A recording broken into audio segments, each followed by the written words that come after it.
Hallowed be thy stars. If it wasn't for my daughter, I don't know that I would have looked at the stars the way I do now.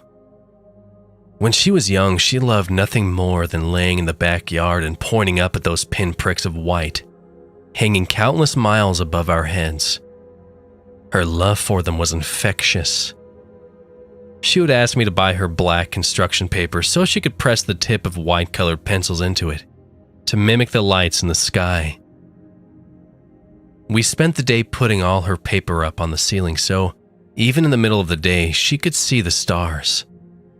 My daughter was full of wonder like that. She was so focused on the sky, she never had time to look towards the ground. My little stargazer. My consciousness slowly fluttered back to life. While my vision was still blank, I could hear a constant hiss, like a snake or carbonation seeping from a fresh bottle of Coke. Cold and lively air filled my lungs, shocking the rest of my senses into action. I felt my eyes shoot open like I had just woken from a horrible dream. Reaching out, my fingers laced the side of the slim pod that had been housing my body as cool air plumed out. A glass encasing before me continued to rise as the interior of the small room filled with similar-looking pods was revealed to me. I didn't know how I expected it to feel when I exited hypersleep. I thought that it would be painful or jarring. In the end, though, it felt just like waking up in the hospital after surgery.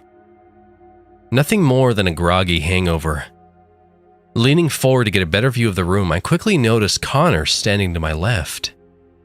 His fingers were the ones that puppeteered my exit of stasis. I'm sure I didn't look like my Sunday's best, but his eyes were heavy. He looked ragged and tired. Connors, how long have you... My question was cut off when he quickly raised his finger to silence me. His hands were shaking and I couldn't help but hone in on specks of red that tainted his flesh. We weren't supposed to leave. His voice was haggard. There wasn't a hint of the bright and smooth anticipation his words carried when we first departed on our mission. Before I could press him any further, he continued, almost as if he read my mind, or rather, he had no care for my interaction with him. Our simplistic lives were never meant to reach outside of the horizon. There's nothing for us out here, Captain. There's nothing out here. He backed away from the pod, and that's when I noticed the lack of symmetry in his body. His left arm presented an alarming vacancy for a limb that caused bile to retch in my chest. The bone was still there, but it was utterly unrecognizable as such. It was as if someone took a cheese grater and worked at the flesh until the blades went dull. Connors, what is going on? Look at you! I shouted, pulling myself completely from my extended bed rest. We stood apart from one another, and it became difficult to look into his eyes. There was something else behind them that I strained to see. It wasn't physical, but I could sense something in his gaze that rattled my sense of safety. What's going on, Captain? He said back to me, almost mocking my concern by echoing the words in monotone. God does not exist out this far, Captain. Everything that lays beyond our paltry little home is greater than such a thing. We can never understand it, and so there is nothing. His words were capped off by a malicious smile. We are far from humans. He spoke, turning around and stumbling further away from me. I could hardly keep my eye off the mangled arm of his, swaying freely as he took one step after another. Small beads of red pinging off the metallic floor, leaving a trail of breadcrumbs through the door and into the hallway where he retreated. Once I lost sight of him, I could still make out the sound of his boots clunking against the floor, and then a laugh. Connors began laughing in the hallway, his voice bouncing around the corner and filling the small room like water.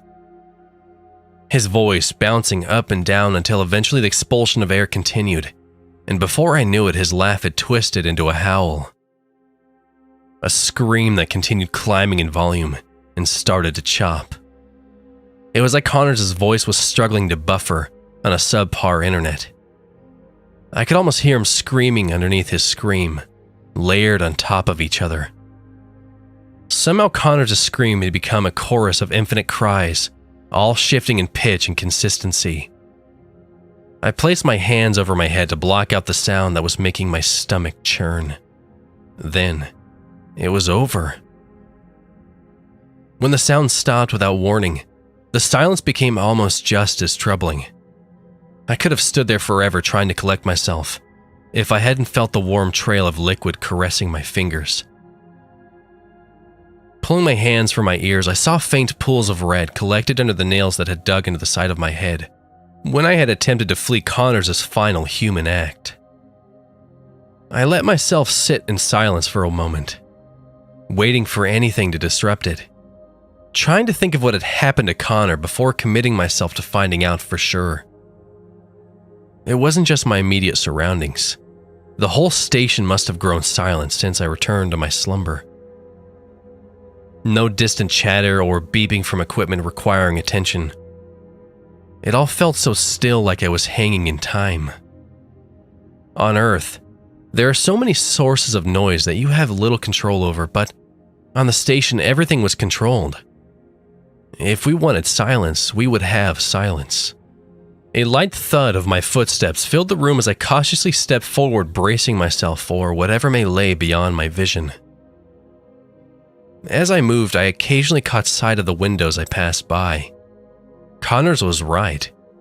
Every window offered the same view.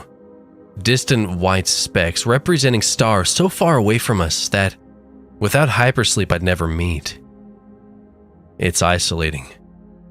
We are far from human. Placing my hand on the doorway, I looked over at my fingers.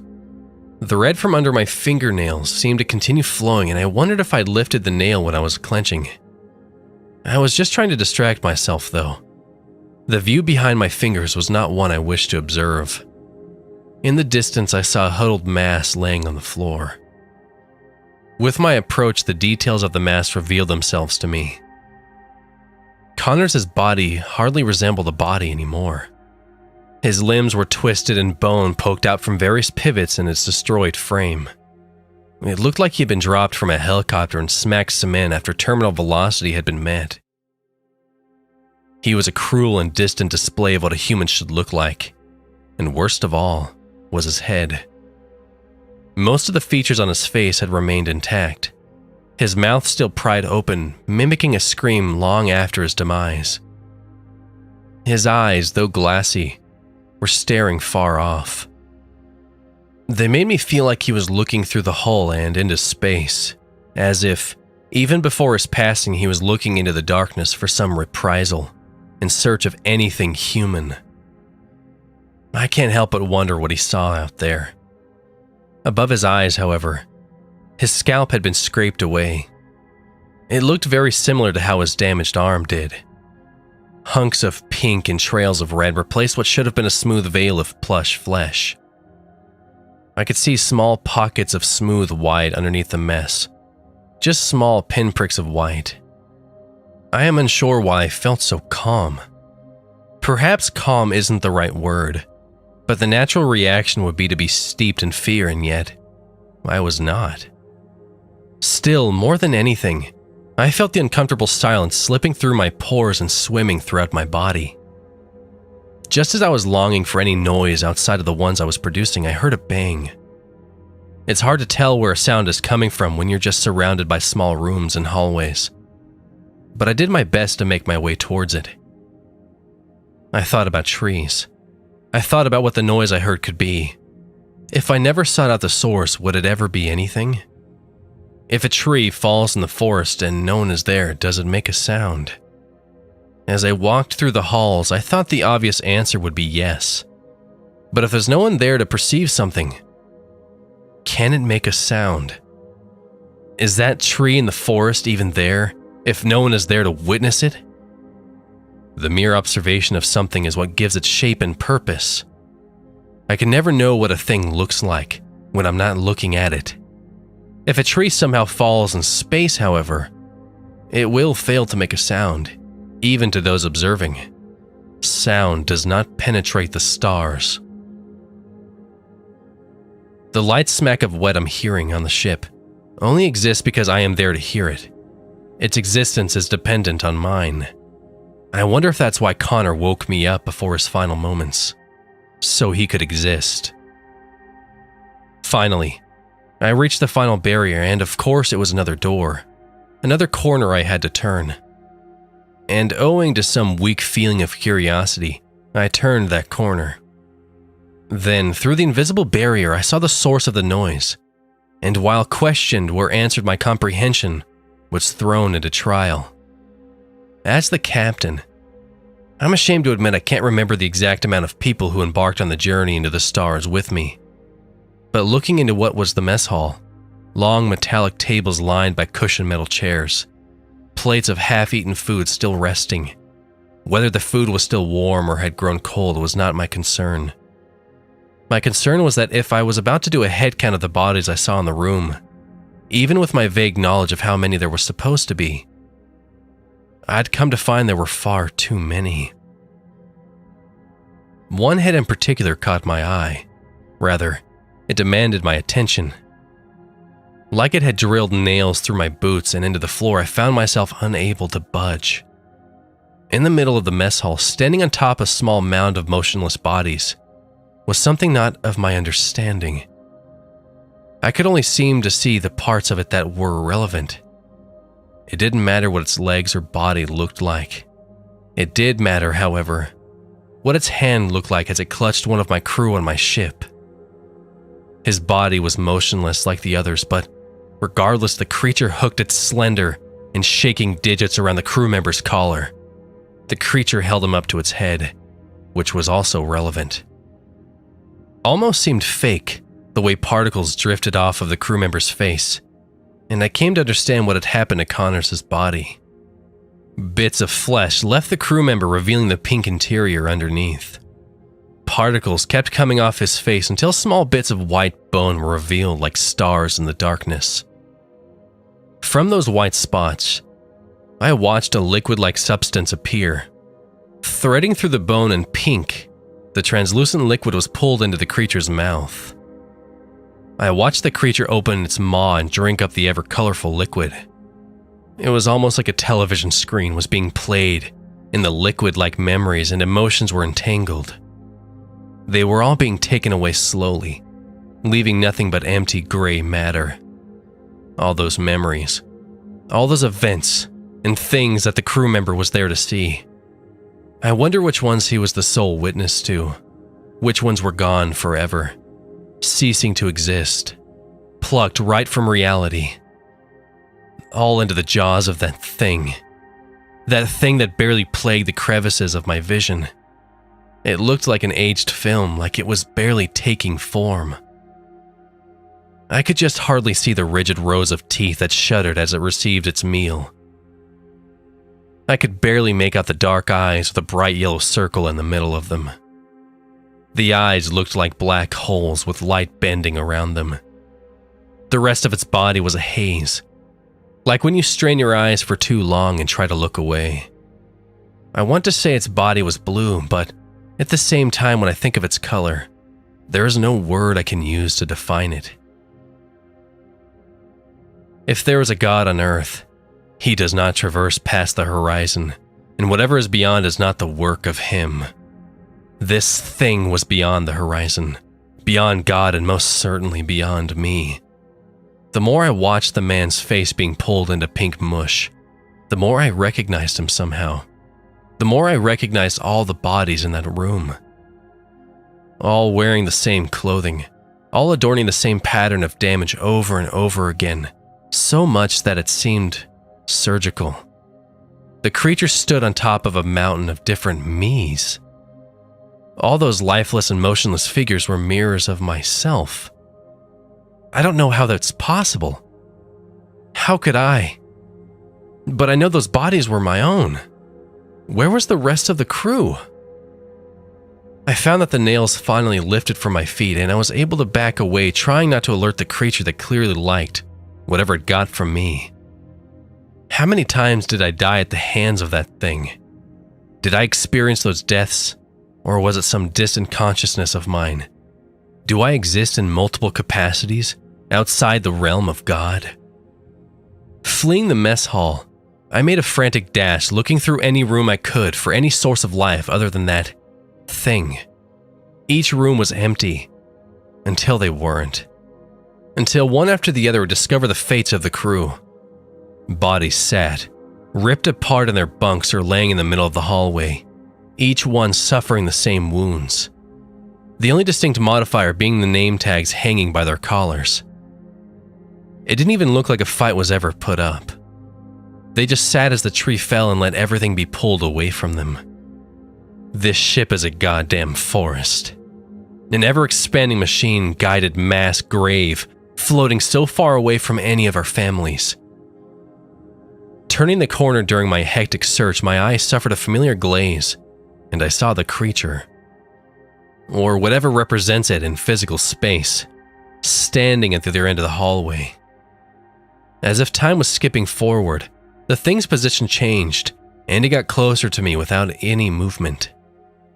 Then again and again until I felt the dread bubble into my heart so fiercely, I turned around and went running away. Feet pumping from the impossible threat, I noticed to my sides the once lifeless bodies stood up. Their faces still all mashed and damaged, but they watched me run by them with eyes that had been long since ripped away. They were alive at that moment. The state of their atoms altered under my observation, and for a brief moment, I was a necromancer manipulating the dead. I could hear the wet thudding of the creature behind me, or maybe I was attributing the previously heard noise to its form in an attempt to concrete its being. Turning one more corner, and like time skipped forward, the creature was there despite all the distance I had created. I saw long, clutching fingers grip the collar of my shirt, and looking into that great, blue uncertainty before me, I felt powerless. I thought of my kid, the wonder she would feel in her final days. I let her stay up as late as she could, staring at the stars. She would ask me if that was where she was going, if it was nice up there. I told her it was beautiful up there. Was my feeling one of fear as the creature pulled me closer to those teeth, as I felt small flecks of flesh lift from my face, my sense of self pile driving into the unknown? She must have felt it when my baby girl's vision started to wane. She was too weak to pull out of bed, so we laid there staring at the pictures of the stars we had drawn. My body being pulled away felt a lot like losing her did. Like there was nothing after it. You're just left with those bits that were taken from you. More and more of me vanished into the thing's mouth as my vision went black. As I thought of her, as I thought of the pile of me's in the mess hall, as I thought about the taste in my mouth. It was a sweet taste, something like cotton candy or movie theater popcorn, and suddenly I felt that I could open my eyes. My eyelids pulling apart like window shutters, I looked at the figure in front of me, the lump of flesh that used to be its face. I looked at the figure's collar, and right next to my clenched fingers I read the name tag. The words Captain gleaming brightly at me. I released the figure with my stomach feeling filled, and my memories clattering through my head. Memories of the other crew members, memories of seeing myself enter the mess hall over and over again, until the punch of killing myself became meaningless. It was all meaningless out here. When you aren't being observed, when you're on a ship so far away from humans, the governors of reality and stable mass, nothing has to make sense anymore. You're a tree falling in the forest. Your light so far away that no one even knows you're on. So are you on? I walked to the window. Looking at the darkness dotted with small white lights, I wondered where the earth was. And then I wondered, why did Connor wake me? He was only supposed to wake me when we returned to... Is that what happened? Did we fall so far out of course? Did the instruments fail us and lead us further from Earth? But why not wake me sooner so I could navigate? So I could do anything? How did all of this happen? A madness only spreads without hope. Yet all these windows had to offer were stationary lights. Like the ones my daughter faded to. Time, reason, physics, they all fell apart in the confines of this ship, and I fell along with them. There was no monster left, no crew left. Only I, with a mouthful of my past embodiments, remained. Exhausted and full, I reached out to the window and placed my hand against, reaching for the depths of space to take me. The window was gritty. Not at all the smooth gloss I expected to feel. When we reached our destination, I was put back into hypersleep and Connors was to wake me upon reaching the earth. And he had done so. But when did I truly wake up? When did I truly go to sleep?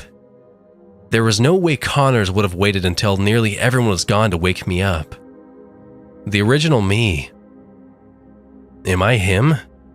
What did he do?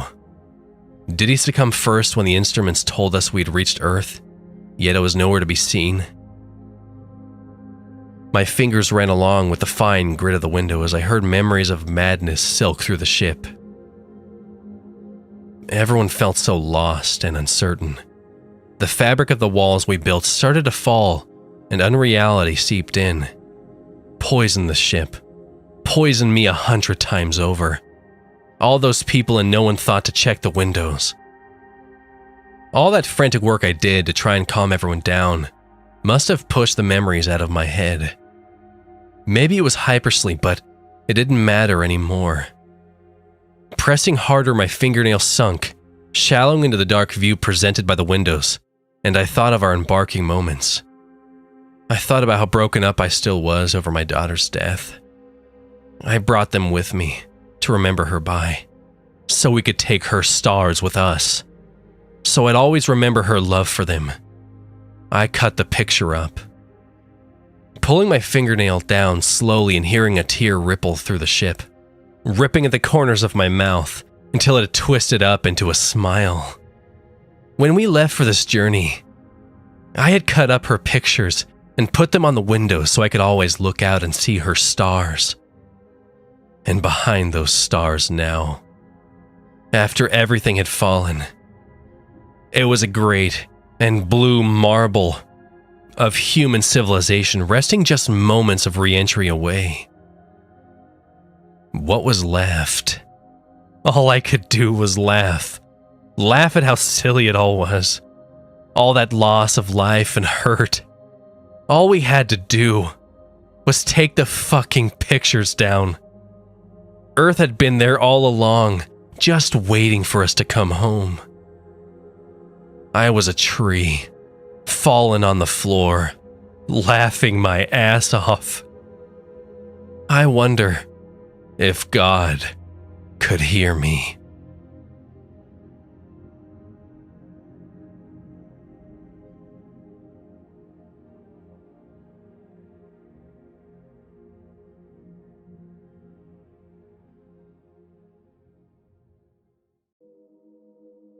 Music has always been a part of my life.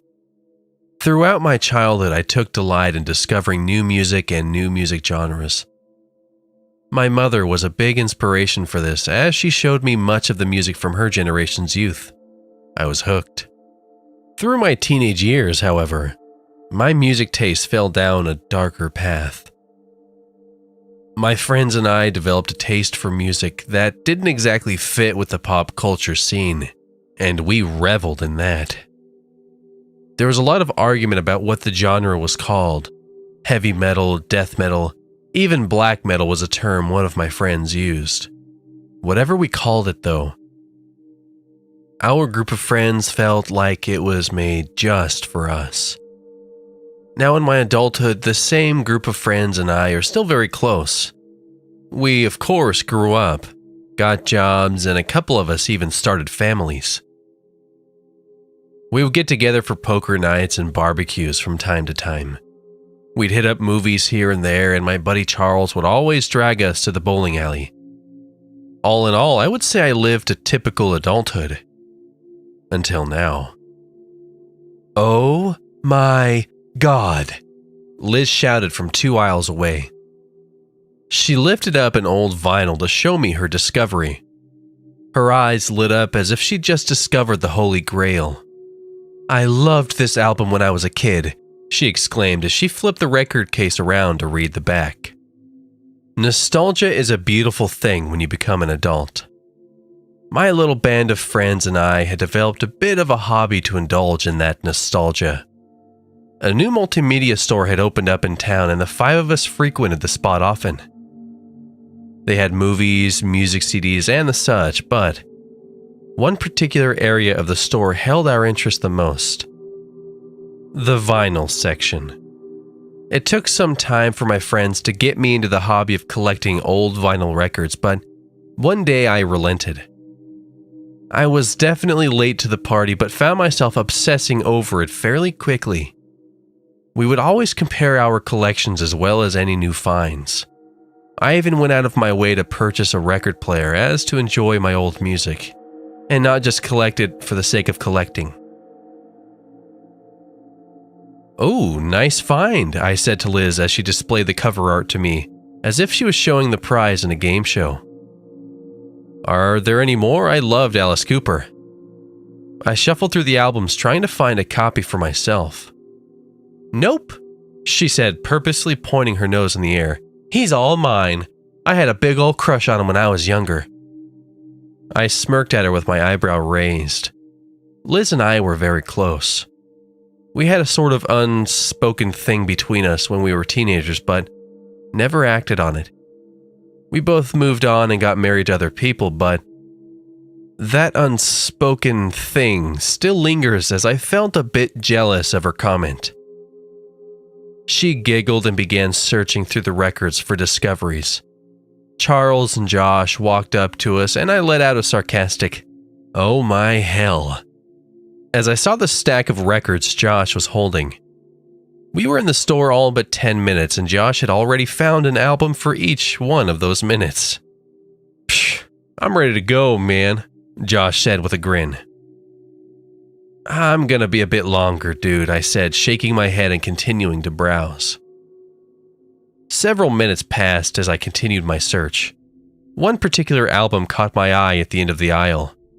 I squinted my eyes to zone in on it and make my approach to check it out. As I lifted the record, more of the artwork began to appear. My mouth hung open in interest as I began examining the artwork. The setting appeared to be in some kind of dark cave. What I can only imagine were people were in the foreground doing various things. I say they were people, but each one seemed deformed all in their own ways. Some had severed limbs. A couple of them had broken and distorted arms. One even had the skin and muscle completely missing on one arm as it just hung down, useless. Their faces were equally deformed. Some had skeletal-looking faces as if starvation just wasn't enough torture. One person had an eyeball hanging from the socket while another directly next to it was missing its lower jaw. I closed my mouth quickly as I realized I had it open for an awkwardly long time. I continued staring at the artwork as new aspects of it continued to pop out at me. All of these poor people were thin and withered with an almost yellowish-green hue to their skin. They were dressed in rags and chains. Each one was doing something different in the artwork. I was amazed at the creativity presented in front of me. One person was chopping up a pile of meat and bones with a meat cleaver. Another was dragging a dead body with a noose. The one with exposed skeleton for an arm looked to be dumping a pile of bodies down a well. I cringed as I saw the side of one of them popping an eyeball in between its fingers from a dead slumped-over victim. "This is awesome," I whispered to myself as I admired the artwork. I almost felt like I was peering into one of those old Where's Waldo books from when I was a kid, as I would discover something interesting the more I looked. This was not the kind-hearted book from my childhood, though. I had to buy it, if not for the album art alone. The title of the album caught my eye among the creepy visuals displayed in front of me. O Neoteros Sklavos Mao. I comically tried to pronounce it, but gave up fairly quickly. Ugh, gross, Liz yelled while peering at the album over my shoulder. Damn it, you scared me, I yelled back as I cowered from the sudden startle. Liz giggled again and said she's ready to go. I made my purchase and we left. I arrived home and immediately brought my new album to the record player.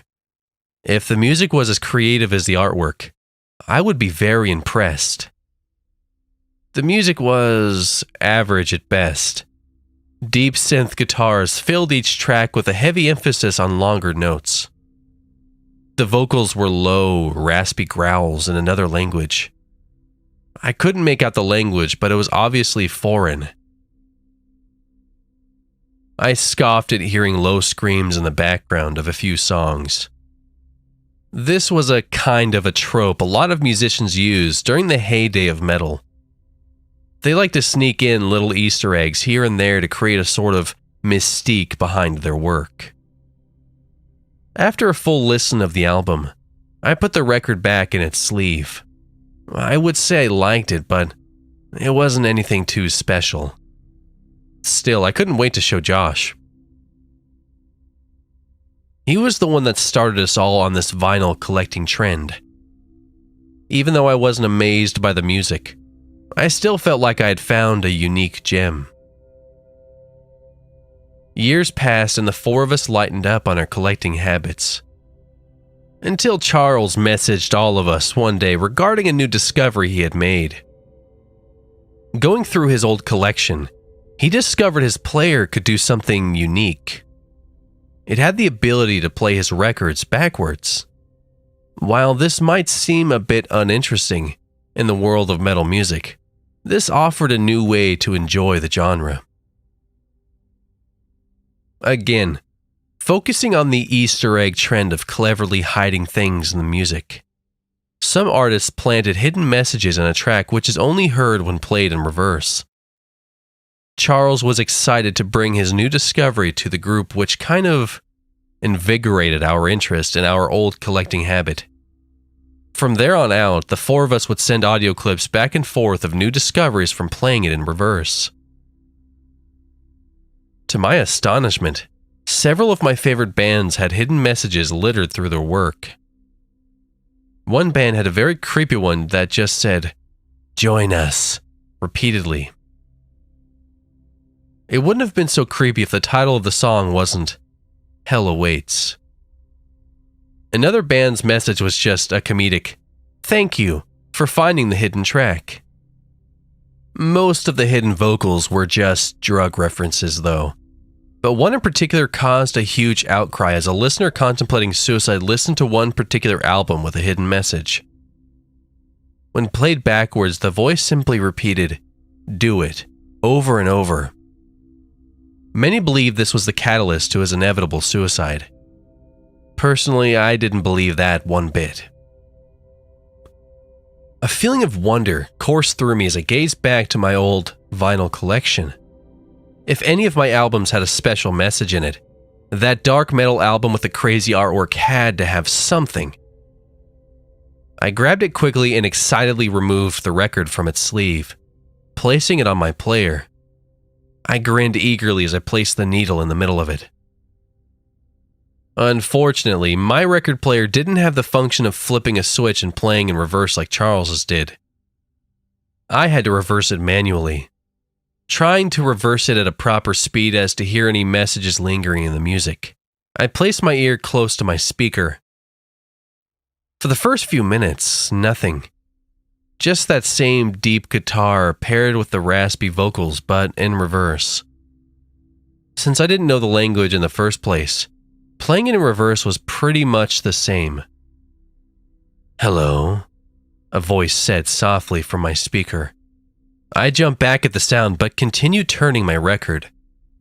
I squinted my eyes and tilted my head as I stared into the speaker. Did I just find the hidden message? If so, it was very short and in English, no less. I continued to stare as I spun the record. "Thank you for finding me," the voice continued in a growled tone. I smiled and shook my head at the thought of finding another hidden track that simply thanks you for finding it. "What's your name?" the message continued. I was perplexed by this. Why would someone ask a question on a vinyl track that they couldn't possibly get an answer to? I remained quiet. "That's okay. I don't have a name either," it continued. "I do, however, have special work to do, and I need your help to do it." I continued listening with a bit of a sarcastic look on my face. "I know right now you think I'm just a hidden track with the artist blabbering away. Go ahead, ask me something," the voice commanded. I let out a humorous laugh. "Okay then. How is it that you've come to be stuck in a vinyl record?" I said in a giggly reply. "This is my portal. This is my means in which to communicate to you. This is why I am very happy you found me," it replied. I shot back, taking my hand from the record player. The record stopped spinning as I simply stared at its now static state. No, I whispered to myself as I felt myself back into the wall. The room was eerily quiet as I stared for several seconds. My curiosity outweighed my fear, however. I moved towards the record player and slowly placed my hand back on the album, which color seemed even blacker than before. I began spinning again. "Don't worry, my innocent friend," the voice from the speaker said again. "You may be confused now, but soon, you and I will make a great team. You can count on it." "What? What do you want from me?" I asked, tripping over my words. "There are certain tasks I need you to complete. Once you complete these for me, I will contemplate setting you free," the voice said sternly. "Set me free? What are you talking about?" I retorted, confused by its words. "You're mine now. If you do not complete these tasks set in front of you, there will be punishment," it snapped back. I once again pulled my hand from the record player and hastily removed the record. I stared at it, holding it up with both hands briefly. I chucked it across the room in rage. I watched as it slid across the ground and under my couch. I stared at the floor, wondering what had just happened. I heard a rumbling under my feet. I ducked down in fright at the sudden sound. I felt the ground vibrate underneath me as I witnessed several items from my shelves and tables begin moving. I covered my head and cowered on the ground as several items from around my room were thrown at me by an invisible force. "Stop it! Stop it!" I yelled in terror. It did just that. The rumbling stopped.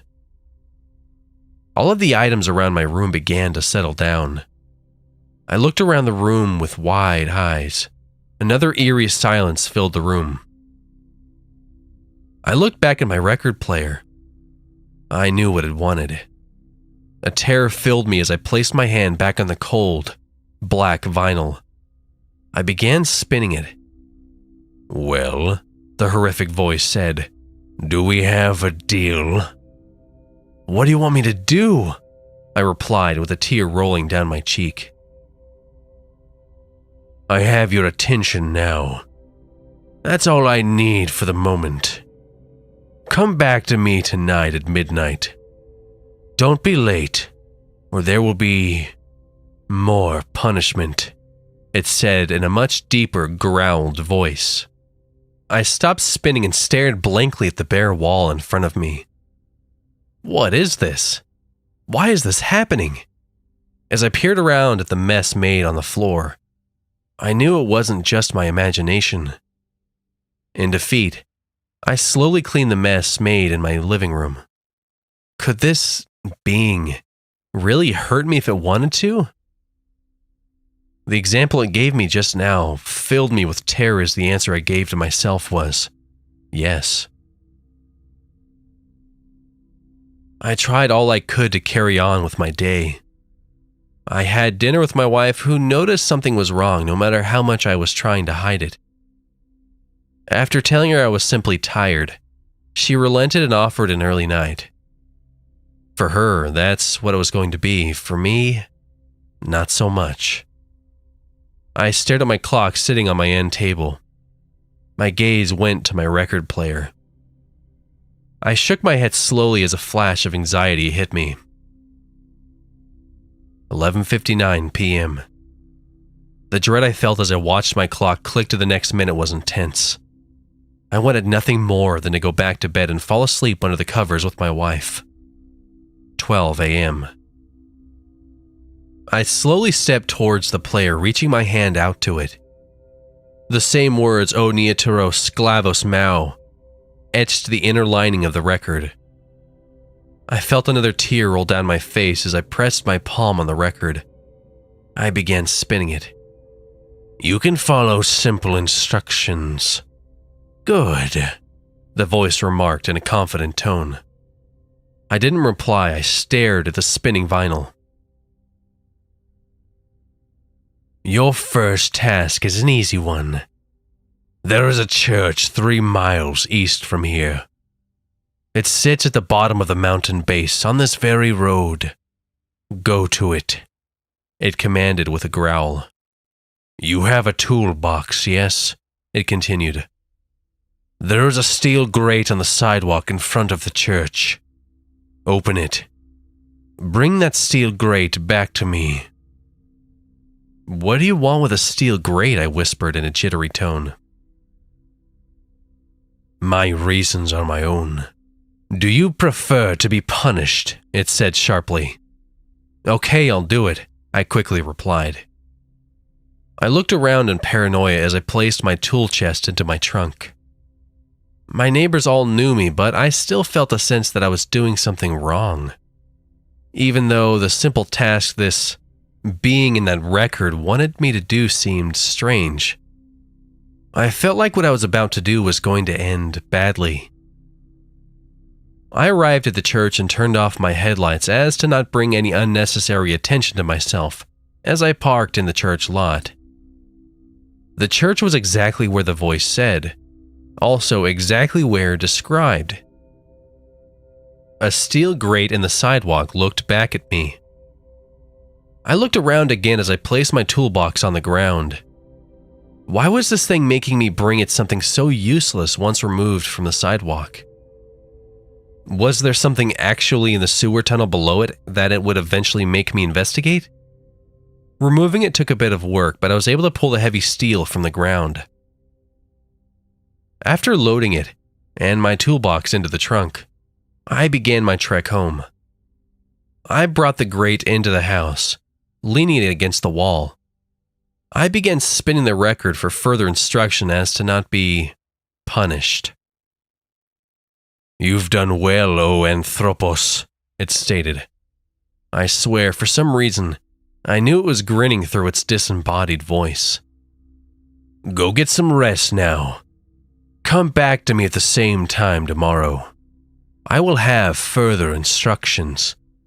It once again commanded in the same stern growl. I went to bed, but I did not rest. I laid in bed all night staring at the ceiling. My sleepless night didn't go unnoticed as my wife commented on my puffed-up face the next morning. A quick glimpse in the mirror showed a very unrecognizable sight. The bags under my eyes were prominent with a pale complexion across my face. I called in sick to work that day and tried to put the events out of my mind to live a somewhat normal day before I had to go back to that thing.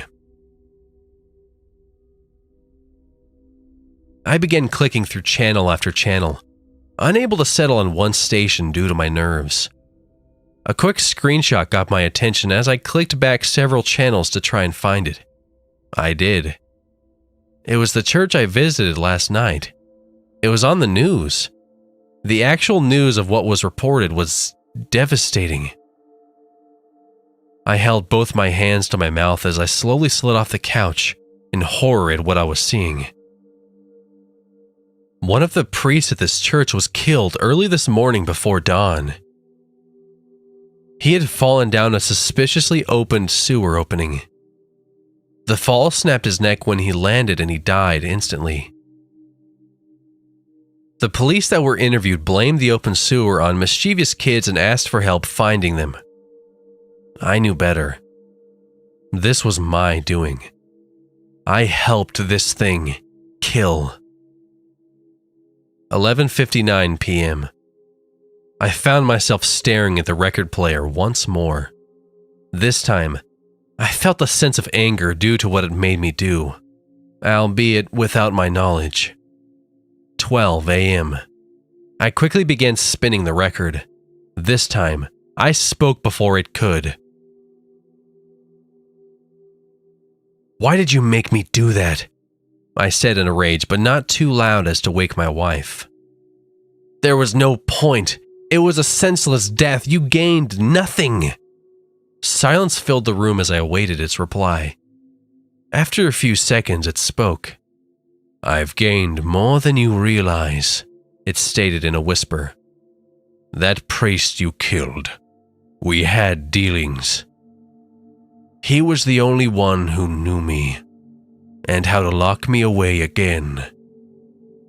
Now that he's gone, you're all mine." I stopped spinning the record and stared in shock at what it just told me. I quickly began spinning it again though, as to not anger it. "Why are you doing this to me?" I asked, not really wanting to hear its answer. It didn't respond to my inquiry. "Your next task will prove what you're capable of. To me, and to yourself.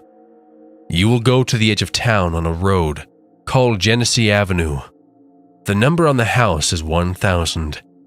Go to it.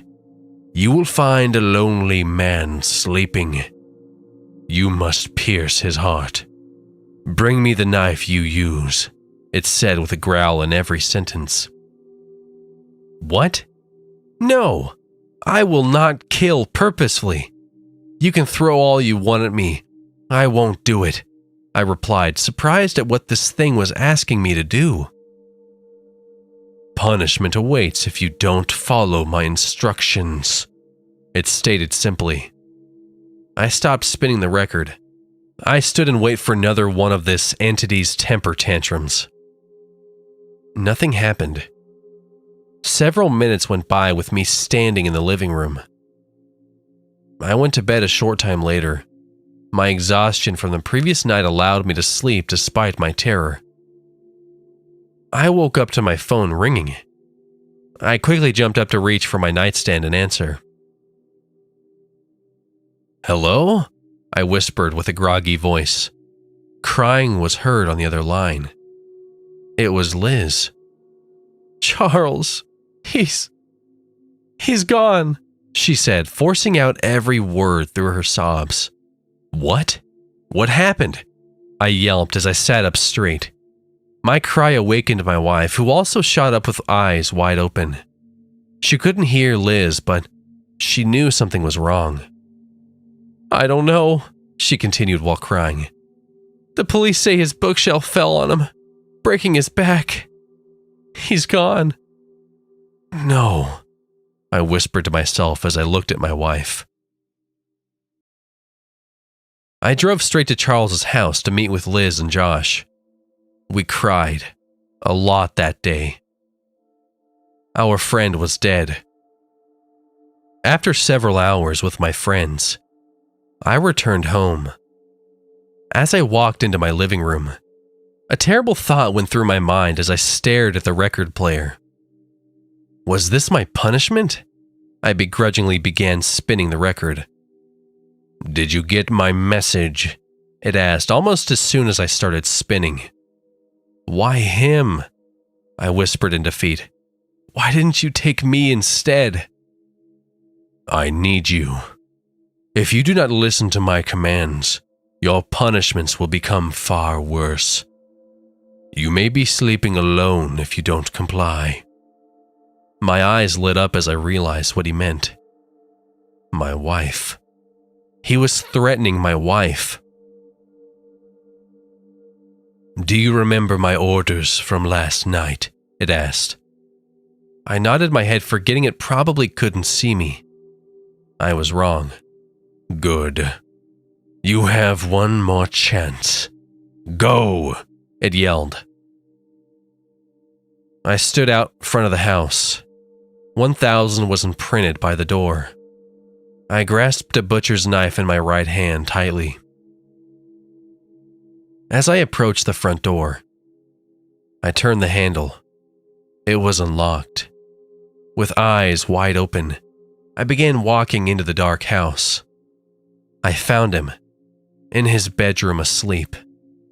It was almost as if I was watching things unfold in front of me, like I was watching someone else's actions as I slowly lifted the knife. More tears rolled down my face as the sleeping man slowly came out of his sleep. His glazed eyes slowly peered towards me as I plunged the knife deep into his chest. I returned home. I stood in the doorframe to my living room for several minutes, staring at that damn record player and cursing it for what it made me do. With my blood-stained hand pressed against the vinyl, I spun it, yet again. You've proven yourself, O Anthropos, but I have one more task for you before you can rest again. It began as I stared into the blackness of the vinyl. Let's see what you're really made of. I see you've brought me my knife, as requested. You must use it one more time, it said, amused by what it was doing to me. I don't want to kill anymore, I said softly, gazing down at the bloody knife. This will be your last. For a while, at least, it offered. No, I said under my breath. She's asleep right now. Easy prey, it stated, ignoring my pleas. The street name is Millwood Avenue. The number on the house is 620. It continued its orders. I looked up slowly. That was my address. This thing was ordering me to kill my own wife. I couldn't take it anymore. No. Do what you want to me, and only me. I don't care anymore. I will not kill for you again, especially my own wife, I commanded with a scowl. A cry was heard from my speaker. It was a soft, feminine cry. Help me. Please, help me, the soft voice said while sobbing.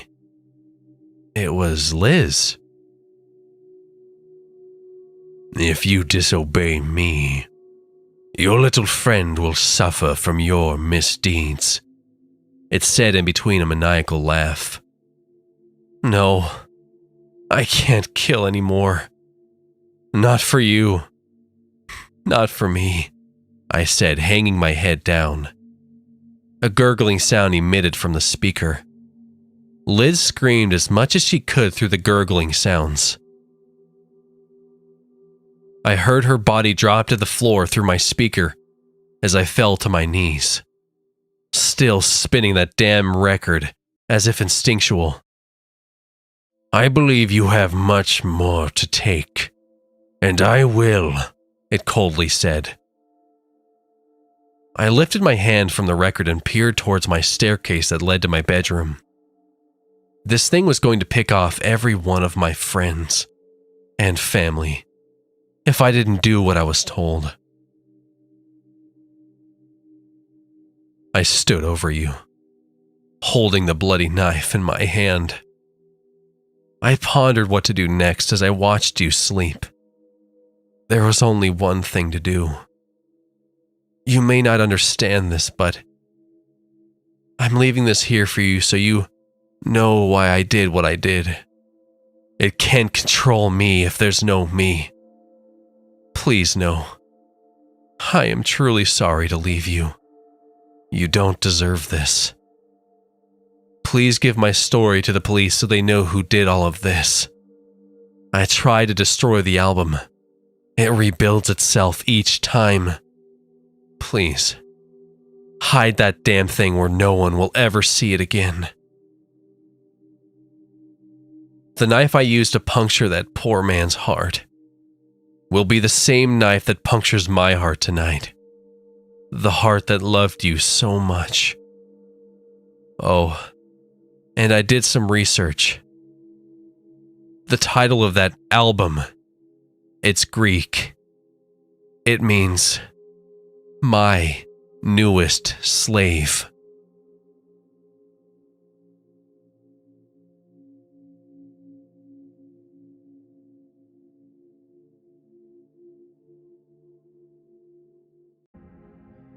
Jet took his place atop my Xbox like he always did.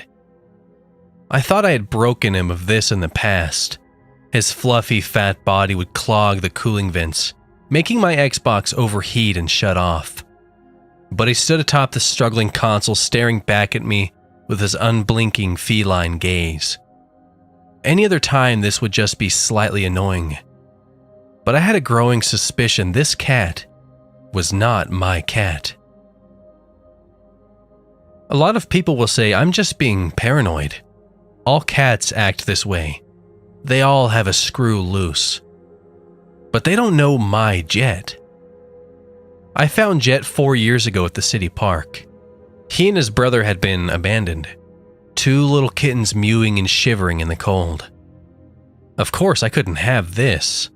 With my mother's permission, I brought both of them back to the house. I had just gotten out of an ugly divorce and was living with my mother until I got back on my feet. I knew my mother had a soft spot for all things fluffy, so it wasn't a big deal to adopt them. She was newly widowed, so we both welcomed more companionship.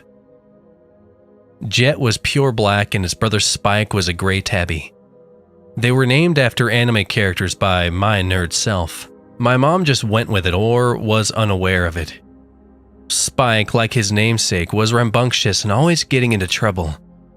Jet, though, was always timid and preferred to let his brother explore the world for him. They both grew to be rather large cats, Jet bigger than his brother, which made it all the more comical that Jet was the wimp of the two. I lived with my mother for another 1.5 years. At first, Spike was my favorite. His curious nature and friendly personality made it impossible not to like him. Jet was the opposite. For 3 months, after bringing him home, he would, without fail, freak out and run from me every time I came back from work. He would hide underneath the couch and stare at me like I was a complete stranger. I finally broke him of his annoying behavior. I would fish him out and make him cuddle with me every time he had his freak out and fled from me.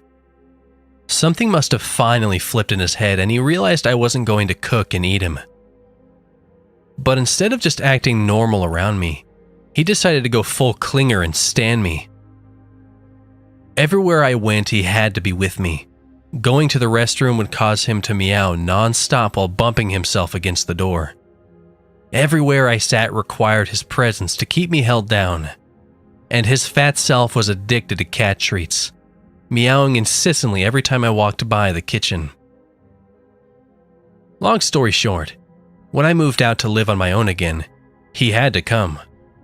Mom believed he would have a nervous breakdown from separation anxiety if I left him.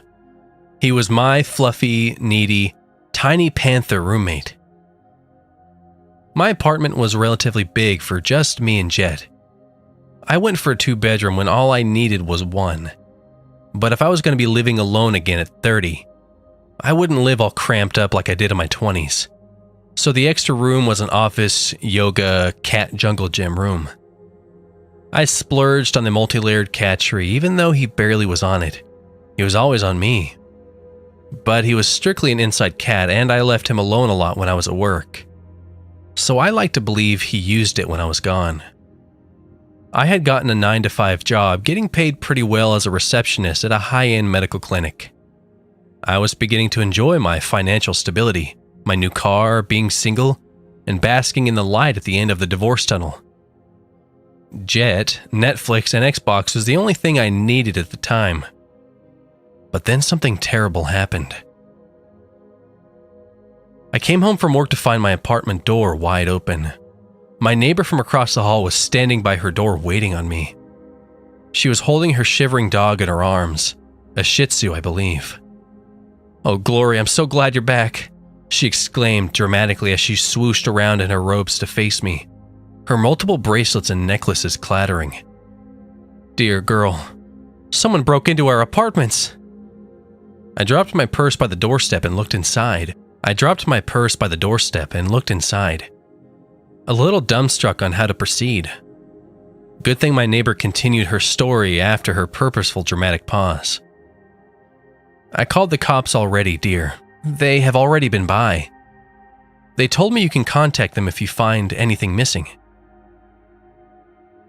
I turned to her, Ella I think her name was, and asked, "How long ago was this?" "About an hour and a half. The cops left about 30 minutes ago. They left me with a card with the lead officer's information." I walked in and began looking around. I waved for Ella to follow.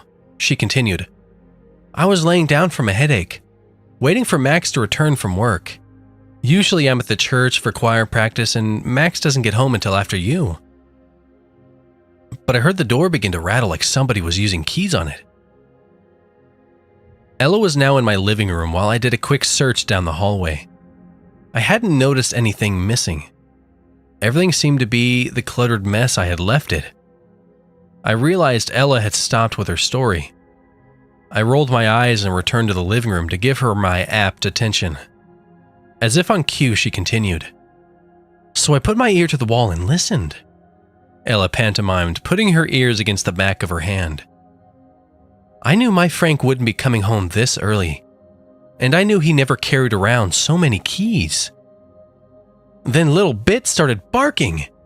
Her eyes widened dramatically as she began petting her dog like it needed consoling. "Little Bit never barks at his daddy like that." Her dog just stared at me and shivered.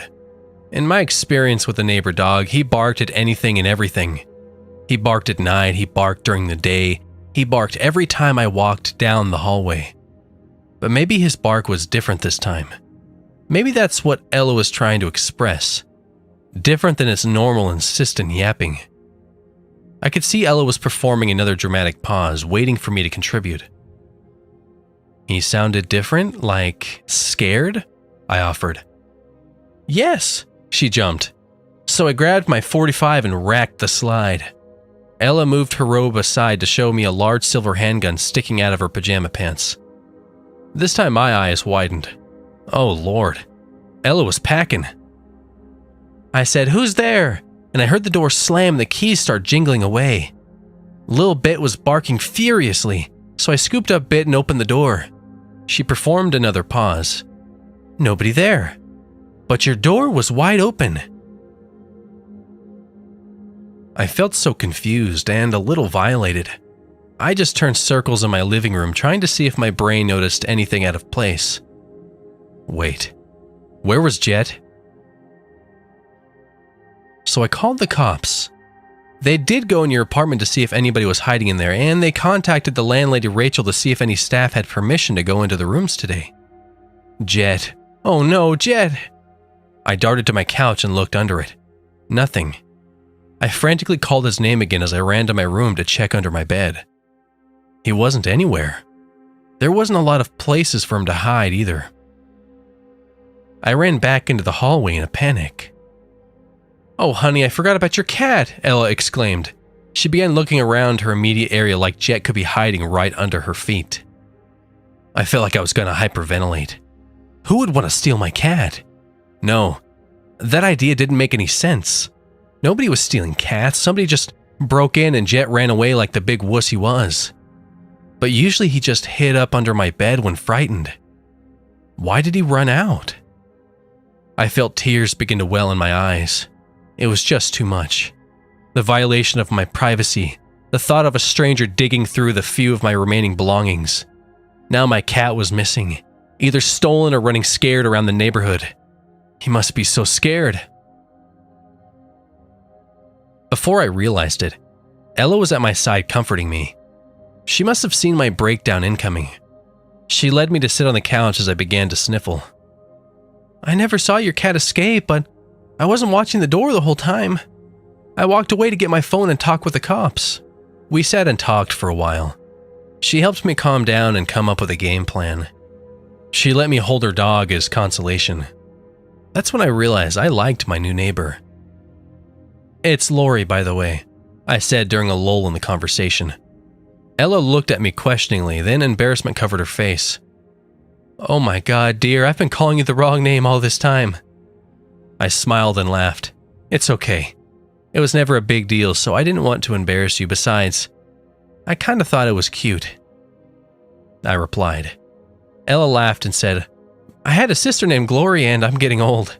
Just answer to both of them for my sake, please. I handed Ella back her dog and gave her a quick hug. I'll answer to anything that sounds close. Now, I need to search the neighborhood like we talked about. Jet could still be around. After I said goodbye to Ella, I grabbed a flashlight and headed outside. It was already close to 8 p.m. I was on the 3rd floor of the complex, but the hallways were open to the outside with stairways leading straight to the parking lot, with no walls to separate the outside from the inside. Cool air blew through the hallways and my feet echoed off the cement floor. I made it to the ground floor and called for Jet, looking under and in between parked cars for a black cat hiding in the dark. I had been at it for about half an hour when I noticed a maintenance van idling towards the back of the building. I heard the jingle of keys as 2 maintenance men came down the stairs carrying something. 2 more apartments after this. Mistress is making quick progress. More than half already. The conversation stopped as both men saw me. They were carrying a rolled up carpet between them, but something heavy was clearly weighing it down, slumped in the middle. Both men were gigantic, at least 7 foot and over 250 pounds. They both were sweating profusely, their tan uniforms darkened by sweat. What shocked me the most is they both looked the same. Twins? It had to be. The only difference between them was one man had a fresh scratch going down his left eye, swelling it shut. Ma'am? One said as they hurried past me with their heads turned down. I should have asked if they had seen Jet, but something told me not to. They loaded the carpet into the van, all the while throwing quick glances at me. Of course, my mind went to the morbid. It looked like they were sneaking out a body wrapped in a carpet. But how cliché could you be? Maybe I've been watching too much Criminal Minds. I retired back to my room shortly after. The whole thing had drained me physically and mentally. Sadness crept in as my head hit the pillow. My poor little guy was all alone out there. I would put up posters tomorrow. A somber sleep overtook me. The next day at work, I printed out flyers with Jet's face plastered all over them. When I got home, I ate a Lunchable and took a quick shower. I figured I would be out for a couple of hours, hanging up flyers and questioning the neighbors, and I needed to be refreshed for the task ahead. I had my stack of flyers and was grabbing my keys from the counter to head out when I heard a soft knock at the door. When I answered it, I was met by the landlady, Rachel. Rachel was middle-aged, tall, and pale-skinned. Her dark hair pulled back into a tight knot. She had a toothy smile plastered across her face that didn't show in her eyes. The sight of her was uncomfortable as she stood over me. When I opened the door inward, she didn't step back to give me personal space. She stood just inches away from me on the other side of the doorframe. An overwhelming scent of cheap perfume assaulted me. She must have dumped half a bottle on herself. Rachel blinked twice, then addressed me. Good evening, treasured tenant. I heard you were missing a cat? Her awkward smile still across her face. Yeah, how did you know?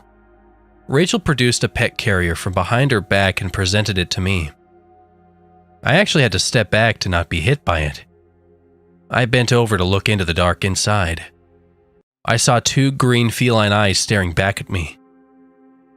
I quickly fumbled with the cage to let him out. I picked up his fat girth to hold him out in front of me. There are a lot of fat black cats out there, but this one was definitely my Jet. When he was a kitten, he got out of the house back at my mom's. He was gone for 3 days before he returned scared and dirty. He also had a cut on his upper lip that turned into a scar. It made it look like he was giving a humorless smirk. This was one of the reasons he was an inside cat and was traumatized of going outdoors. "Oh, Jet, it is you," I said as I hugged him. He also smelled funny, like chemicals. Something strong and pungent. No telling what he got into out there. I would have to wipe him down with a whole box of wet wipes. But as long as I have him back, I don't care how he smells. "How did you know he was missing? I don't think you've ever met him before," I asked. Rachel blinked rapidly and froze as the smile fell from her face. She reminded me of an old computer trying to load a heavy program. Her eyes darted around my apartment to finally land on the stack of papers in my hands. "I saw the flyers," she said, my brow furrowed in confusion. "Are you sure you just didn't hear it from Ella?" I offered. "Yes," Rachel replied curtly and nodded. She turned quickly and walked away from me without a further word. "Okay, bye I guess," I said to myself as I watched her go. I closed my door and returned to cuddling my cat. He was quiet and uninterested in me for the rest of the night. I figured he was shaken up. He usually was very talkative. I would say something to him and he would meow back 9 times out of 10. But he wouldn't even sit on me. He just sat on the other side of the couch and stared, staring directly into my eyes with his unflinching gaze. When I went to bed, I brought him with me to close him in my room. I wanted him to know he was safe now, but he just sat on the edge of my bed and, yes, just stared at me. Except his eyes darted all over my body like he was scanning me. I fell asleep pretty fast that night. Knowing my cat was safe had a lot to do with it, even if he was a little shaken up. But then I had a nightmare. Sleep paralysis, actually. I've suffered from it before, but never this long and this vivid. I dreamed I was frozen in my bed, barely able to breathe. It felt like 100-pound weights were tied to each of my limbs. My eyesight was blurry, but I knew it was my room. The door to my room would jiggle and I could hear the tickle of keys. Tall, dark shadows would step into my room and surround my bed. It was at least 5 or 6 of them. I would begin to hear soft chanting and my body would get this sensation akin to when one of your limbs fell asleep. Then Jet would walk up my legs and stand on my chest. He would bend down to look directly into my eyes. Except they weren't green cat eyes, but blue human eyes. My eyes. The chanting would grow louder and Jet would put his mouth close to my mouth. I could feel the tickle of his whiskers on my lips. I would begin to panic as I felt my breath leave my lungs. I would try to thrash and get up, but my body would remain frozen. The corners of my vision would begin to fade from the lack of oxygen. I managed to get out one word before falling into darkness. It was a plea to anyone or anything. "Help!" I croaked breathlessly. My vision faded to black. Right before the dream ended, I heard a voice come from Jet. My voice. "Help," it mimicked. When I awoke in the morning, I was still perturbed by my bizarre and suffocating dream. Maybe that's why I began to get paranoid about my cat. As ridiculous as the notion was, I was still very shaken up. Things only got stranger from there. The dream occurred the same every night. Sometimes I could speak, sometimes I couldn't. but the dark figures would return to chant. Jet would sit atop me, stealing my breath. During the day, Jet was completely aloof and stoic. No meowing, no cuddling, not even eating treats, just staring, searching me with his eyes. On the 5th day of bad dreams, I regretted even coming home to him after work. It felt like my friend was gone, only an imposter left in his place. An imposter who used a friend's face to violate my dreams. I had delayed coming home to Jet's deadpan stares by going shopping for a few groceries after work. When I was walking to my door, I set down my groceries to fish out my keys. That's when Ella opened her door with a little bit on a leash. We began talking and Ella asked me if I'd found my cat. She cheered ecstatically when she heard the news he had returned. She then looked at me questioningly when she saw my dour reaction. When she asked me why I seemed sad, I froze. I didn't know what to say because I really didn't know what was going on myself. She must have saw my indecisive reaction and offered for me to come over for coffee. I gladly took it. More time out of my apartment. More and more I was beginning to like Ella. Her coffee was strong and taken dark. A neighbor after my own heart. We began chatting and I soon realized Ella was the information broker for the entire apartment complex. "Weird stuff has been going on, Glory," Ella exclaimed over the top of her coffee mug. "First the murders, then our apartment's being broken into." I almost choked on my coffee. "What murders?" "How do you not know?"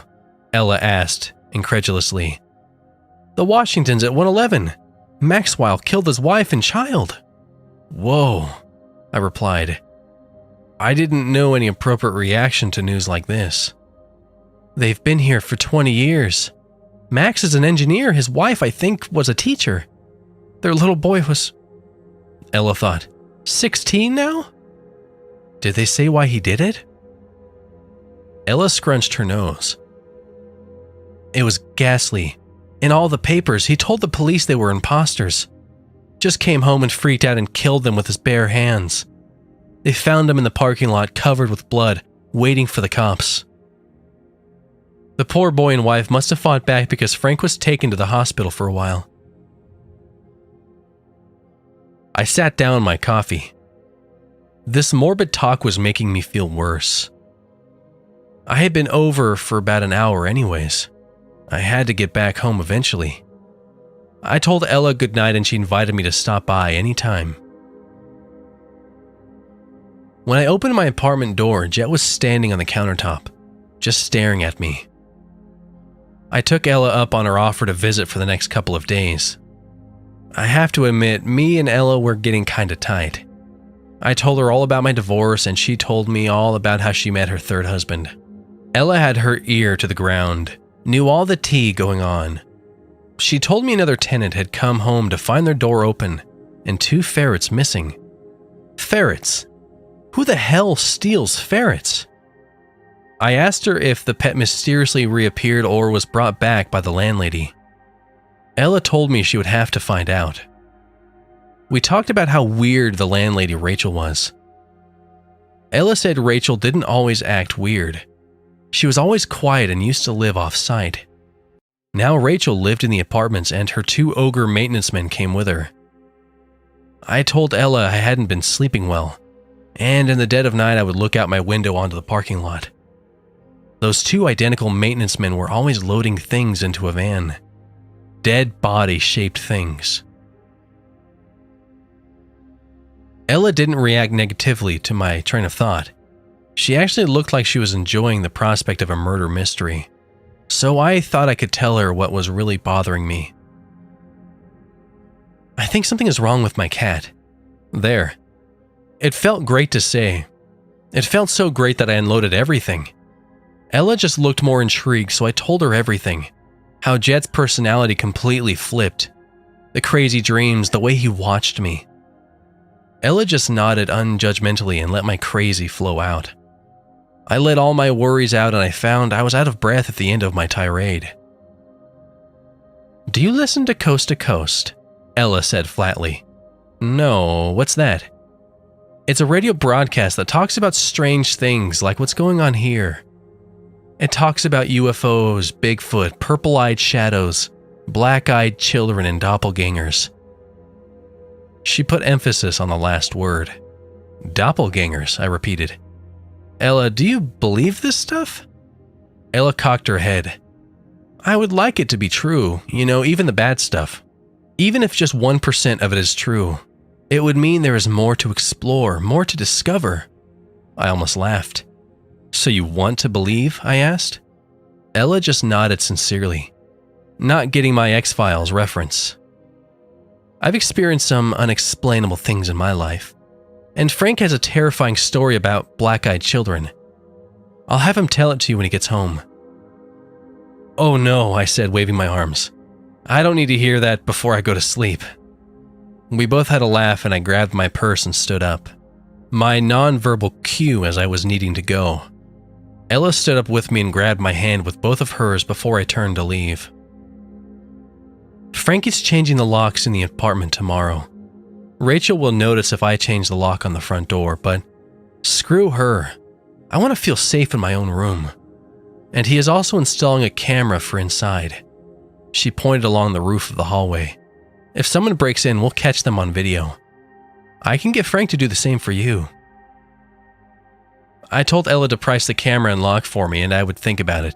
I didn't know if I was fully ready to put on the tinfoil hat just yet, but at least I had options. So I slid into my apartment and fell on my couch. I kicked off my shoes and closed my eyes, but I could feel another set of eyes upon me. I opened mine to see Jet sitting atop my Xbox. So now you know my story, my paranoia, my sleep deprivation. I wondered if I fell asleep on the couch if the nightmare would play out there. I sit up straight. I fish around in my purse to pull out a new collar with a bell on it for Jet. I was tired of him sneaking up on me. Maybe hearing him coming would let me feel a little more in control. I slid the red collar over his head. He hates it. He shakes his head furiously and paws at it, jingling all the way. Oh, so you do show emotion, I say dryly before I turn to head to my room. Like a responsible and very tired adult, I'm in bed by 9. I fall asleep slowly. I was in the twilight between consciousness and unconsciousness when I hear it. The bell on the collar. It jingles loud and I hear an impact. The sound of the collar hitting a wall. Oh well, I think. Dummy must have just ran into a wall. But it sounded like it was thrown, like it wasn't attached to a fat cat body. Maybe I should go look. But I feel so good in my bed. Sleep is about to take me. I'm just barely awake but not recording anything. Then I hear it. A chilling sound that makes my hair stand on end. A sickly female moan. And it's close. My eyes open and my heart starts pounding. I lay frozen in bed, unwilling to move. Maybe I dreamt it. A dream you swear you hear out loud. I hear the subtle sound of my fox leather couch cushions rubbing against something. Was somebody on my couch? And I had to check, or run to Ella's. I get up and slowly walk down the hallway. I see Jet's red collar snapped in half and laying at the end of the hallway. I smell a pungent chemical smell wafting by me. I slowly make the corner to peer into the living room. What I see freezes a scream in my throat.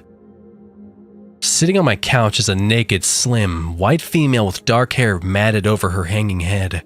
The woman is slimy, with patches of dark fur matted in blotches all over her body. The woman looks up to stare at me with green eyes, and with my face. She stares at me unblinking. When she finally blinks, her green eyes turn to my blue eyes. I can't believe it. This is crazy. It's a dream.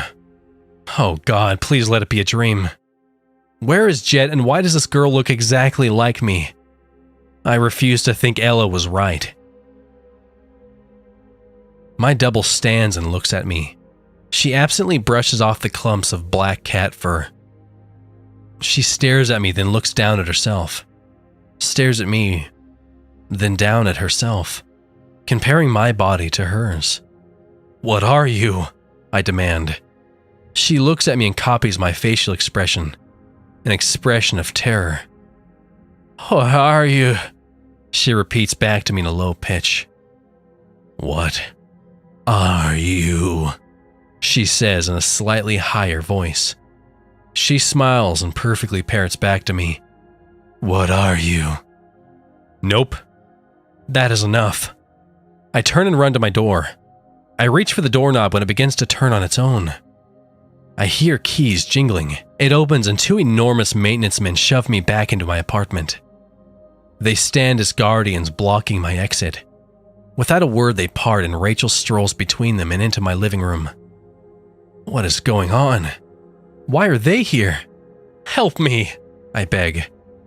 "Help me," copies my doppelganger. From behind me, Rachel smiles and turns to nod approval at my copy. I begin backing away from all of them towards the far corner of my living room. "I'm glad you matured so quickly, Lori," Rachel chimes. "Thank you, mistress," my copy replies. The copy points at the ground and says excitedly, "We can use the carpet she already has here." "Yes, good," Rachel replies. She turns to the twin giants and says coldly, "Put her down." One of the men begins to slip tight leather gloves on, and the other pulls a thin wire out of a back pocket. They both begin to stalk towards me, their massive frames blocking any chance of running around them.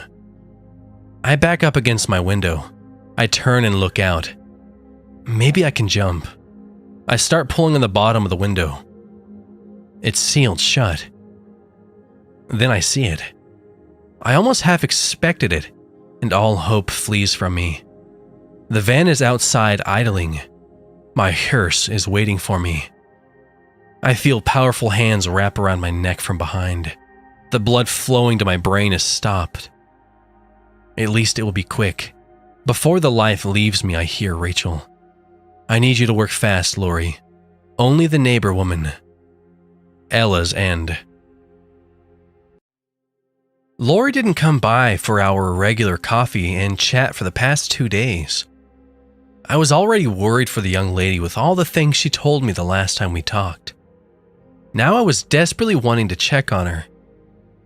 I knew when she came home from work, so I positioned myself by my door to listen for her. When I heard her keys jingling, I opened my door with a little bit on his leash. "Oh, Glory, how have you been?" No response. Lori still had her back turned, fiddling with her keys. "Glory," I sang to her. Nothing. "Okay, you rude girl." "Lori," I shouted. Lori turned to face me with a blank look. Then a fake smile spread across her face. "Oh, hello, neighbor." She just turned back and slipped into her apartment, closing the door sharply. What the frick? Did I do something to make her mad? Has she gone mad? Maybe it was me going mad. I put Lil Bit down. I had been having mad thoughts lately about Bit. He had been acting different ever since I came home from choir practice yesterday. He wasn't his normal shaky self. He was quiet and still, not even wagging his tail, just like Lori's damn cat. I just stared at him and he at me, everything rushing through my head. The whole complex was changing, all the way from the landlady to the critters. I considered what I told Lori. Doppelgangers. "Well, I got something for you if that's the case," I told Lil Bit. And I didn't mean a treat. He just sat and stared. Days passed with no contact from Lori. Lil Bit was still acting strange, recording my every move with his eyes. I didn't have any dreams though, but 2 Ambiens at night may be the cause of that. It all came to a head a week later. I was taking my afternoon nap when I heard it, the jingling of keys at my bedroom door. I removed my sleep mask and looked at the door. "Who's there?" I shouted. I knew Frank was at work and he had the correct key to open the door anyways.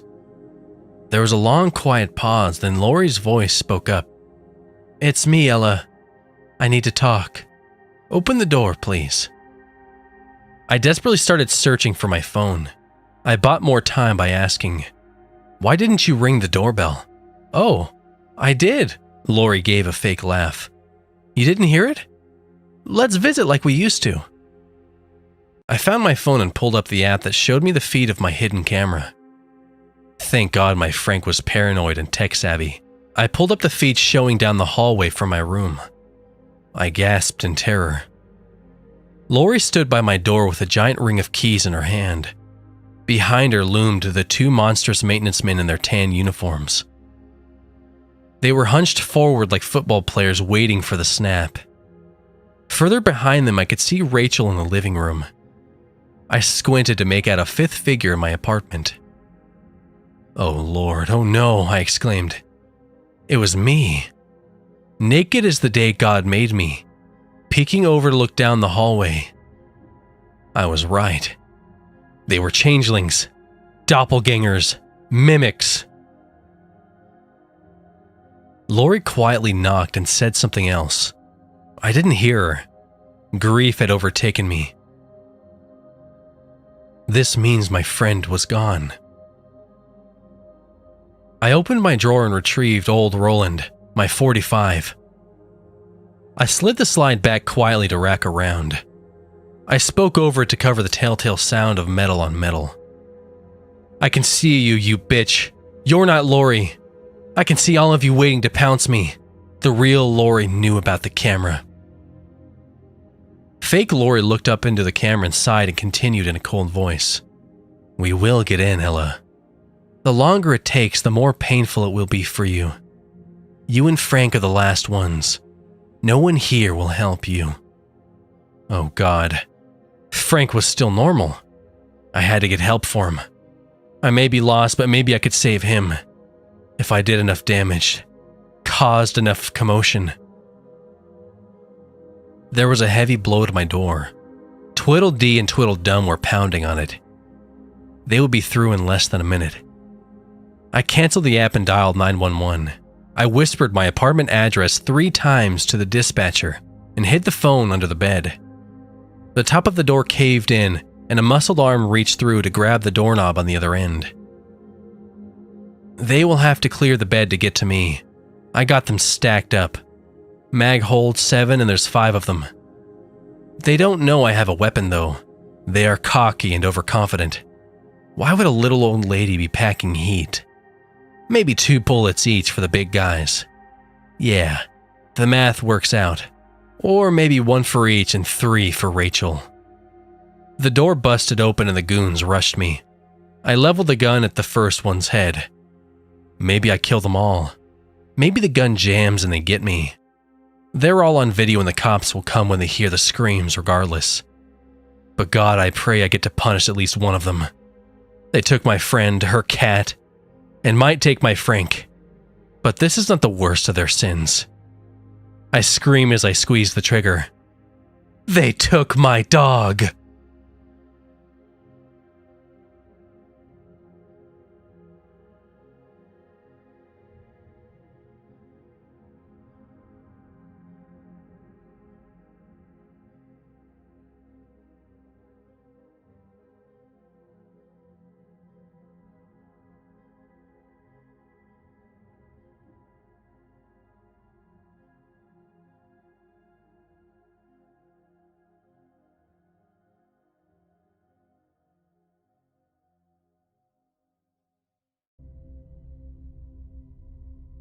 I was 12 years old when Papa came home from the war.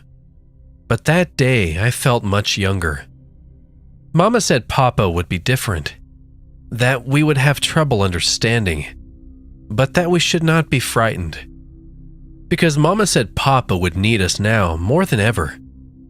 That day, Mama would not tell us the things she knew we would not understand. That day, Mama would not tell us very much at all. One day, after Papa had been away for about a year, Mama was told he had been injured gravely. Mama wept the day the men came to the door. She shook her head no over and over, and one of the men placed his hand on her shoulder. We couldn't hear precisely what the men at the door said that day, though we strained to hear through the wall from the next room.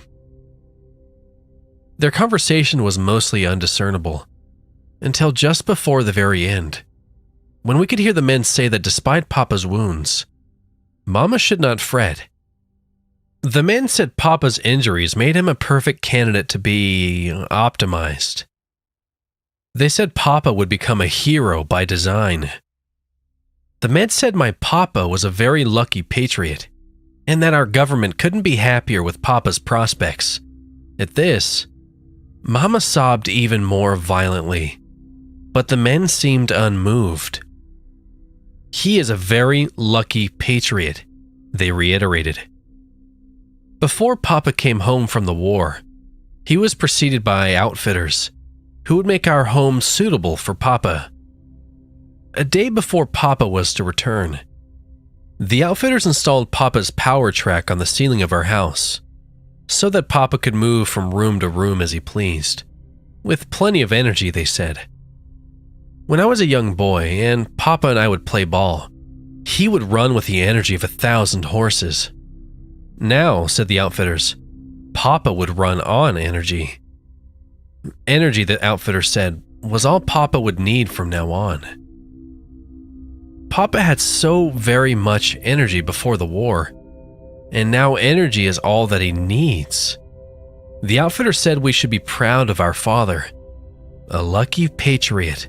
They insisted to Mama as they stowed away their tools. But as the outfitters spoke, it was clear that they would not look Mama in the eye.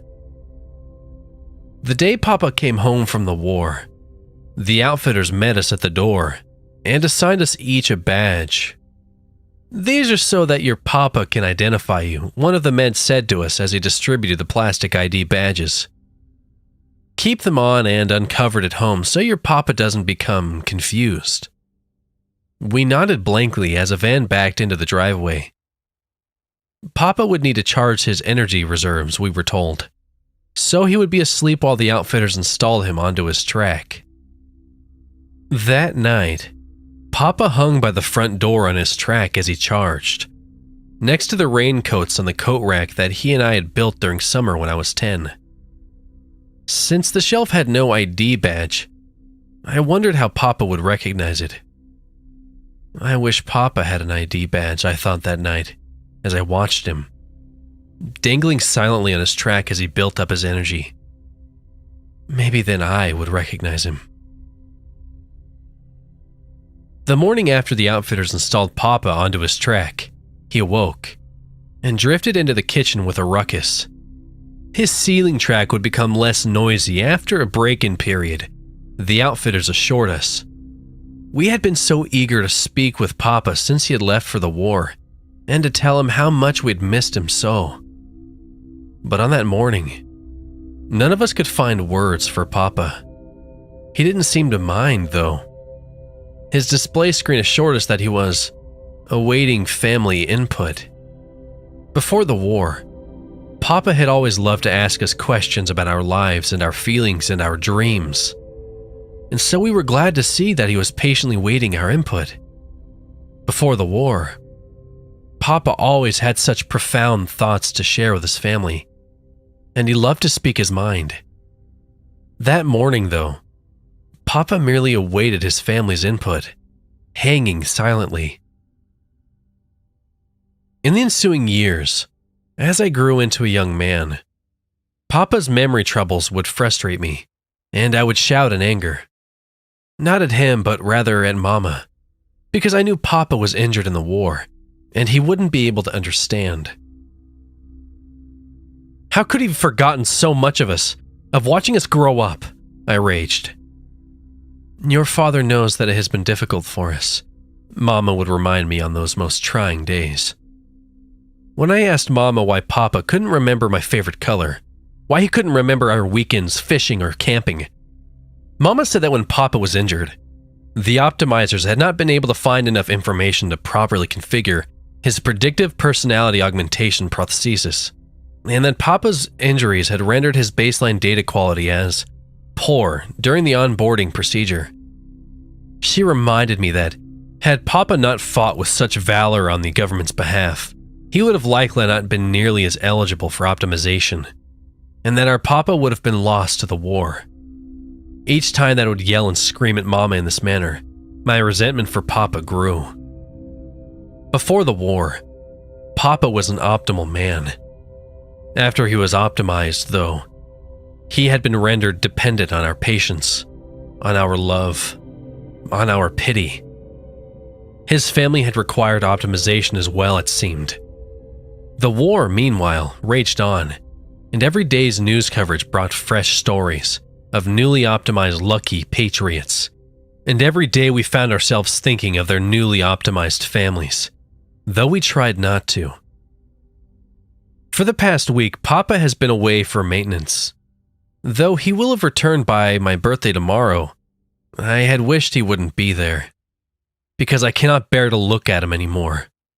Yesterday morning, as Mama and I sat alone at the breakfast table, I finally confronted her, as I simply couldn't resist not knowing so much about Papa anymore. She had always given only half answers to my questions since Papa came home 6 years ago. But that morning, I needed answers, and I needed them in full, as I could wait no longer.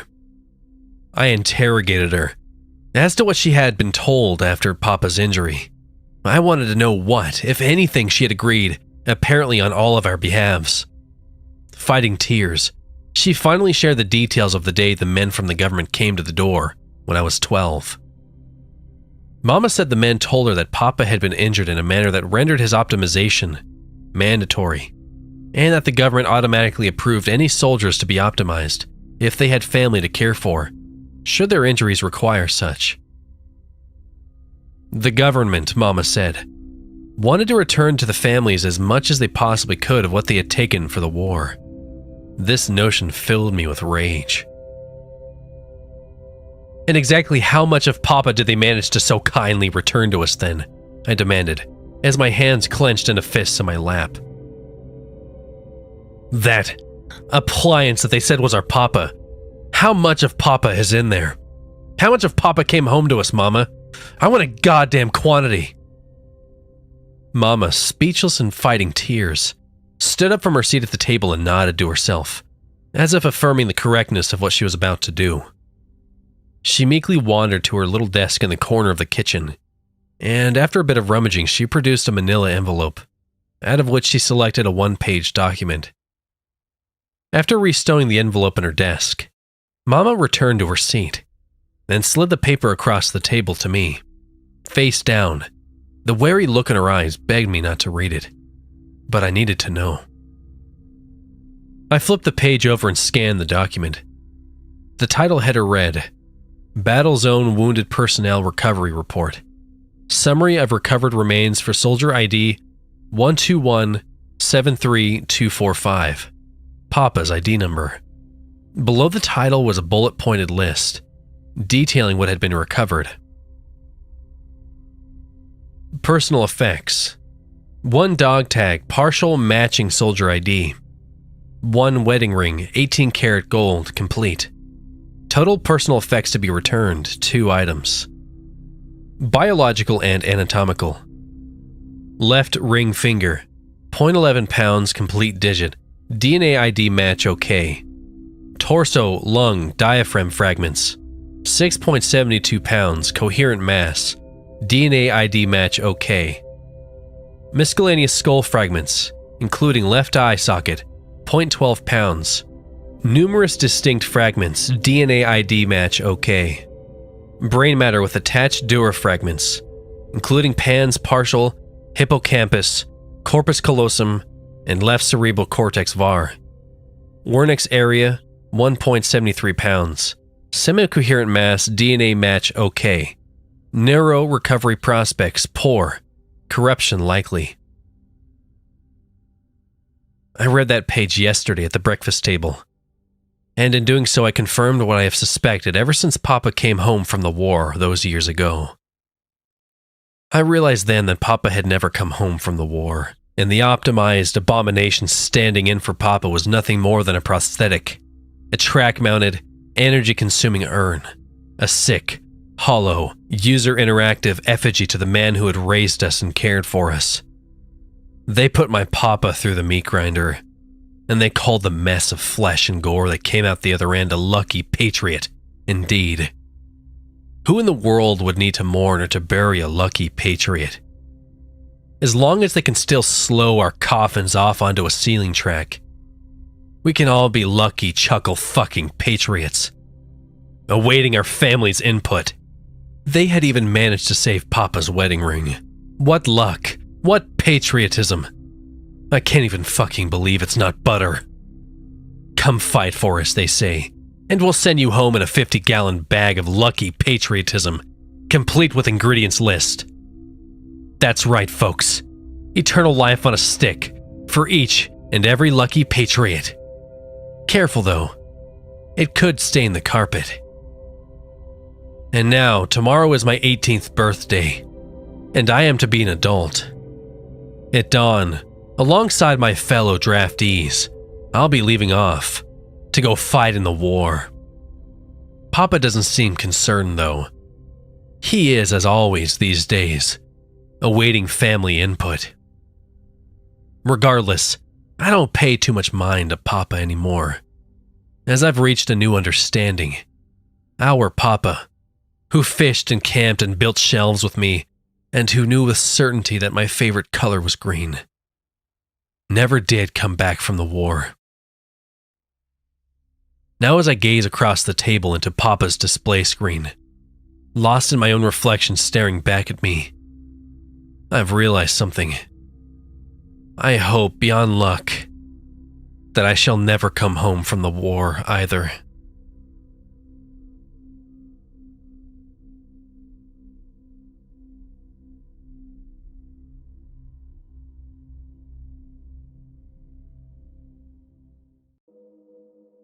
I was recently diagnosed with automatophobia. That is a fear of human-looking figures, such as mannequins, wax figures, statues. You get it. The things that look human but are not quite human. Specifically, I have a fear of dolls.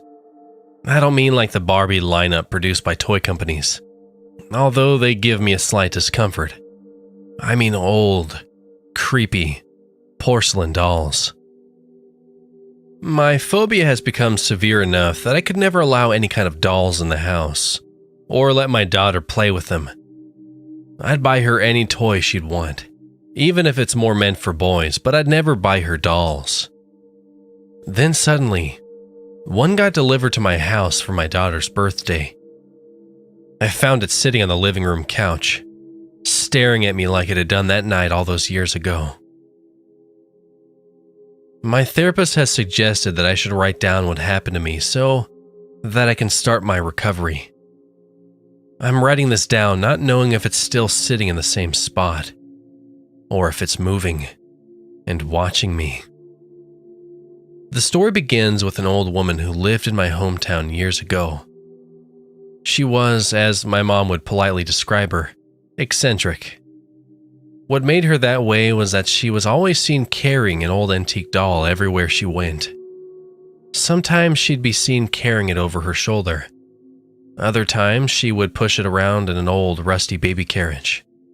She would be seen around town and her house with her doll, not caring about the stares or the things people would say. Sometimes she would be seen talking to her doll, as if she thought it would talk back. One person described how they heard her yelling at her tiny voiceless companion from her house, as if it had broken some rule. No one believed she had a husband or children, or any living family left to care for her. Which explains why it took a couple weeks before someone found her dead in her house. A kind neighbor came to her property offering to cut her unkept lawn and help with much-needed house repairs. Getting no reply after knocking, he opened the unlocked door and found her lifeless in the middle of the floor. I heard she had been found with a look of absolute horror on her face, and her hand clutching her chest. The coroner decided she suffered a heart attack, but with no one else with her, she couldn't be taken to the hospital. Her house just outside of town was left empty after she had been moved to the morgue. No one knew what happened to her doll that she carried with her. One day, my friend and I were riding our bikes home after school and decided to check out the old woman's house. It was on the long way back from school. As far as anyone knew, she never willed the property to anyone, and the bank didn't own it either. So there it sat with no one claiming it, but really, who would want it? The structure was a 2-story Bavarian-style house that sat on a large lawn that had grown so out of control that it was rather reminiscent of a small forest with its own ecosystem of plant and wildlife. The house looked like it had been painted white at some point, but weathering and stains had stripped it of its brightness. Vines and moss had taken a foothold on the front wooden porch. All the windows facing us were cracked and even broken. A section of the pointy roof was starting to collapse. With nature seeming to reclaim some lost land, the one thing that seemed out of place was the baby carriage the old woman used. It sat in the front yard, rusted from disuse, leaves gathering in the inside, and tears in the covering. My friend and I looked at the house from the sidewalk. It towered over us as it blocked the afternoon sun from its old, pointed rooftop. I knew there was no one inside, but I had a nagging feeling that the house itself was watching us. My friend was recounting to me some rumors that spread about the house after the old woman died. "They say her ghost still wanders the house, still talking to the doll," he told me.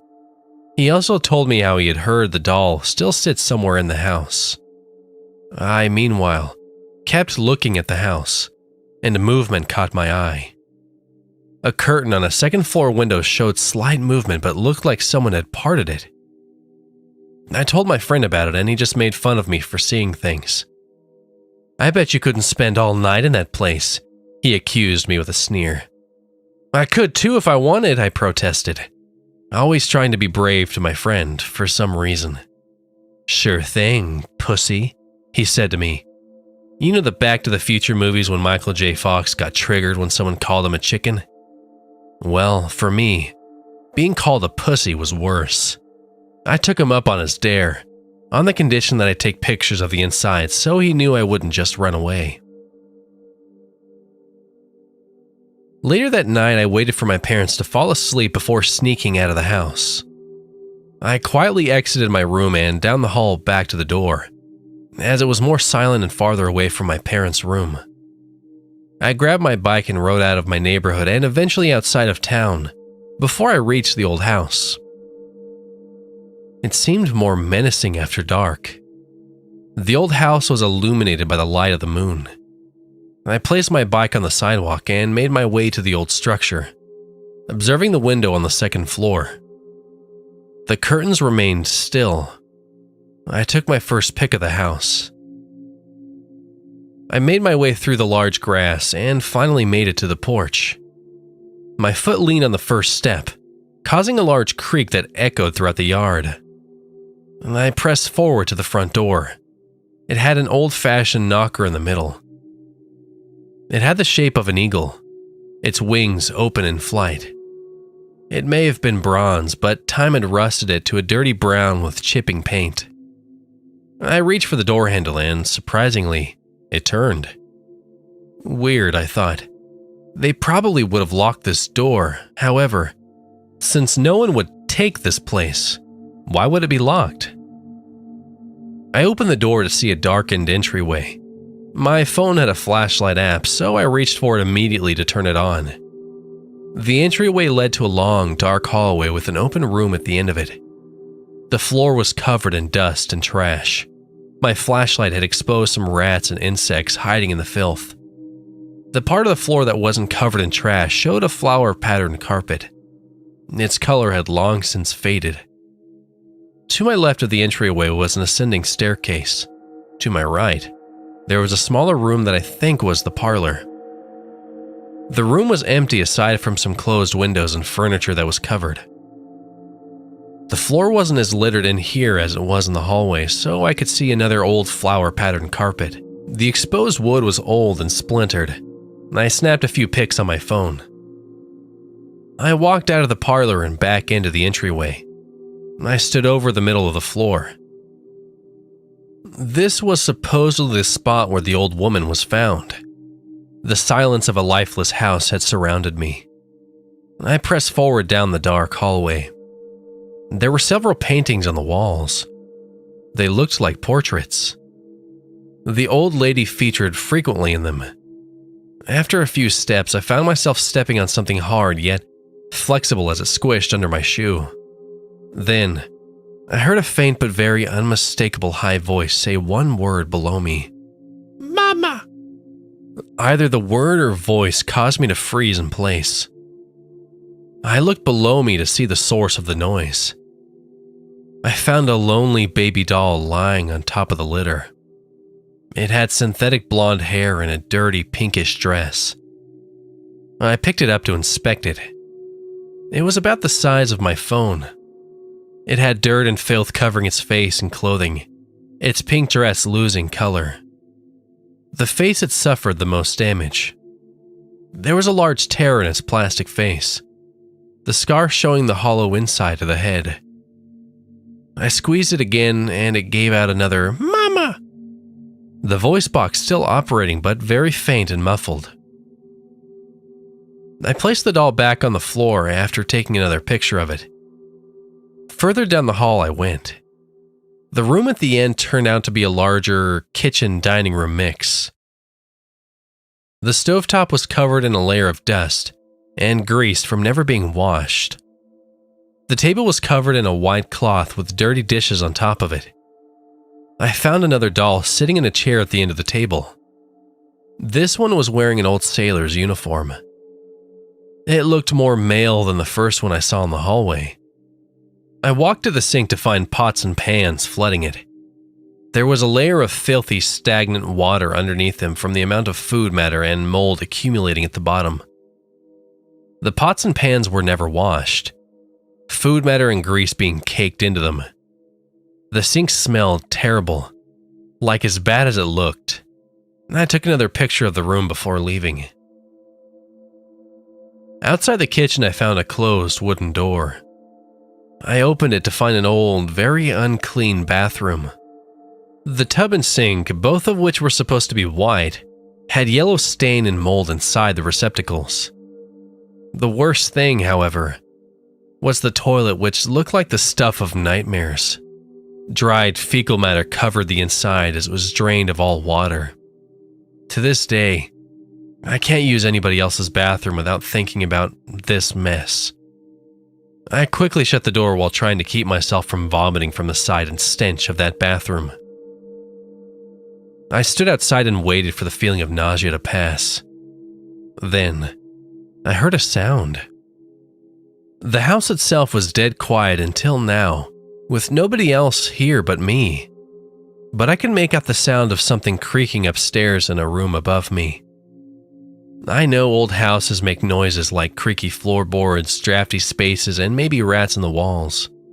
This, though, sounded deliberate, like there was a rhythm to it. It went back and forth. I walked back down the hallway toward the staircase, shining my light up to the darkened second floor. The creaking sounded much louder from where I was standing. It was coming from up there. I should have left at that moment and forgot the whole thing, but instead I pressed upward, trying to be brave myself. The carpeted stairs made a muffled creaking sound as I climbed up. Total darkness greeted me as I went up further. Not just darkness, but a pitch-black void with no discernible shapes. I reached the top of the stair and turned my light onto the second-floor hallway. This one was a lot shorter than the main hall downstairs. There were 3 rooms, with the first 2 being closed. The one to my right was slightly open, and I could hear the creaking coming from in there. I began to tense, and my eyes widened. My heart was thundering in my chest. I was beginning to think that someone was here. Maybe it was some homeless person or junkie who had no other place to go. That didn't seem possible because it looked like there were no signs of anybody living here. I started to have the idea that the old woman's ghost was in the room, waiting for me. I apprehensively approached the open door. I got close enough to peer through the crack in the doorway. I peeked through the crack to see the source of the noise, and my heart felt like lurching out of my chest from what I saw. I could only make out part of the room through the slight opening. I could see the window with the moon shining outside, and an object moving back and forth across my sight as it sat in front of the window. It looked like an old rocking chair moving on its own, the back facing me. I opened the door to get a better view and make sure my eyes weren't fooling me. Sure enough, it was a rocking chair that still looked in good condition with its smooth wood and paint that didn't peel. As the door opened fully, the rocking chair suddenly stopped, giving some slight swing as its momentum came to a grinding halt. When it stopped, so did the creaking. I paused, debating whether I should approach the old chair. It looked like no one was sitting in it. How could a rocking chair move on its own? I walked towards the chair, bracing for whoever might be sitting in it. I didn't find a homeless person, a junkie, or a ghost, but it definitely wasn't empty. Another doll. This one was a porcelain doll about the size of a 5-year-old. It had painted brown hair and painted freckled dirt covering its face, which was illuminated by the moon. It was dressed in a small suit that had tears in it. I wanted to take a picture of it. I reached for my phone, but when I turned the camera on, the image kept getting fuzzy no matter how hard I adjusted it.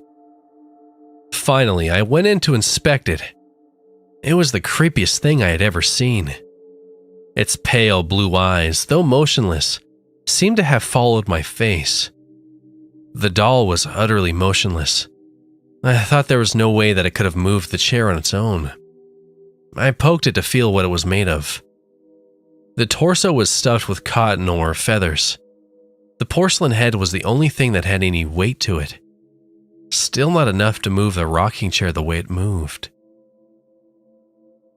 I decided to check out the rest of the room, trying to put that creepy-ass doll out of my mind. This looked like a playroom. There were games all around, more toys than I'd ever seen, and books filling a whole shelf. It looked like this room hasn't been used in years. To the far side was an old dresser with a mirror attached to it. The wood was painted a dark blue, but may as well have been black for the minimal amount of light in there. The mirror was covered in a thick layer of dust, like it had snow all over the glass. I took my hand to wipe the surface of the dust. The room was a lot clearer in the mirror now. Then my eyes turned back to the rocking chair and I froze. Fear coursing like an electric charge through my nervous system. My body became covered in goose pimples and my hair standing straight up. There's no way it should have moved. There's no reason for it to move its head to face me. But that's exactly what it did. Its head turned in my direction to look in the mirror. Its reflection was looking back at me. I quickly turned around, the doll now directly facing me. The face seemed to have changed into a glare, as if it considered me an intruder in its world. Then I saw it moving again. The rocking was slight at first and silent. Then, as the momentum picked up, the creaking came back as the legs rocked across the rickety floor. This was the part I decided to get the fuck out of there. I looked at the open door to see how far it was. Only a few feet, but it may as well have been a whole mile. I moved my eyes back to the doll, making sure it didn't do anything else. As I got closer to the door, I got farther out of the doll's sight. Maybe I could leave without it moving, or at least I thought I could until the chair turned around, creating a loud screech that reverberated through the room. The doll looked directly at me again. I hurried out of the room and slammed the door behind me. shoving my body weight against the door to keep it barricaded. My heart pounded as adrenaline and fear circulated in my blood. Sweat covered my forehead as my body heated up. I felt like I must run, but fear wouldn't let me. I was trying to recuperate when I heard the jiggling of rusted metal coming from my side. The doorknob. It was trying to open the door. It was unsuccessful at opening, but that's what it was trying to do to get me. It continued for a few seconds before it stopped completely. I took the chance and got the hell out of there. I ran down the stairs, nearly tripping on the final step as I ran to the door. It was blocked by another porcelain doll, sitting in the entryway while it blocked my way out. This doll had a clown face with a hobo outfit. Fear had kept me from moving or kicking the doll aside to run out. My panic spiked again as I heard the door from upstairs open, and the sound of tiny footsteps were running down the stairs. I had to hide. Where? I frantically searched the darkened room for anywhere to hide. I found one door straight ahead as I peered through the darkness. I bolted for it and slammed the door behind me, pressing my head against the wood. I couldn't hear the footsteps. Silence. Sweet silence. I resolved to calm down and then find a way out. I turned my back to the door and turned on my light to see the room I was in. True terror filled my being as I tried to scream, but it ended up being caught in my throat. More dolls. Shelves and shelves of them. Various sizes, designs, and colors. This was a whole storage room full of them. They were all in various states of disrepair. Some were missing eyes, limbs, or heads. Others were covered in dirt and filth. The biggest one was another clown doll in orange clothes and blue hair with black eyes in front of me. I checked each of them until movement caught my eye. One of them turned its head towards me, then another. Then one with no eyes started looking at me. Then they were all looking at me. They were all looking at me. I ran out of the room to find some escape. I didn't remember seeing any other door going outside while exploring, so that left only the front door, which has the clown doll sitting in front of it. With no other way, I ran to my only exit, picked up the doll, and threw it so hard I heard it break into pieces. As I bolted out the entryway and into the front yard, I got to my bike in no time, then rode off. I swear I heard multiple footsteps behind me. I rode so fast I felt like I was flying, never once slowing down to catch my breath. I didn't stop until I reached the stoplight on my block, and then decided to brave one look behind me. Nothing. I wasn't followed by anything. I still rode back to the safety of my house and locked myself in my room all night, always peering through my curtain. Daylight didn't come fast enough. I never spoke to my friend after that night, and I did not want to be around dolls for any length of time. I also avoided that house completely until the day that old shithole got demolished. Hopefully. So was everything inside it. Even with that, I still had a sense of paranoia that one of those dolls would find me and show up at my doorstep. It turned out, one of them did. It was my daughter's 8th birthday. A package came with her name on it, but no return address. It did have a plain card on it with only 2 words: Happy Birthday. She opened it up to reveal the same doll from the room upstairs all those years ago. Its appearance cleaner than before, looking brand new in fact. Seeing that damn thing sent me into an anxiety attack so bad, I locked myself for 2 days in our bedroom. My wife, who used to find my fear of dolls amusing, now showed genuine concern for me. She told our daughter to keep the doll in her room. I never saw it do anything after that, making me think that I probably hallucinated the whole thing. Maybe. If it weren't for one thing. I installed a nanny cam in our daughter's bedroom, and I keep as close an eye on it as I can. It'll usually be facing the wall, But whenever I turned my gaze away, even for a split second, its head turns towards the camera, looking at me through the other side of the lens.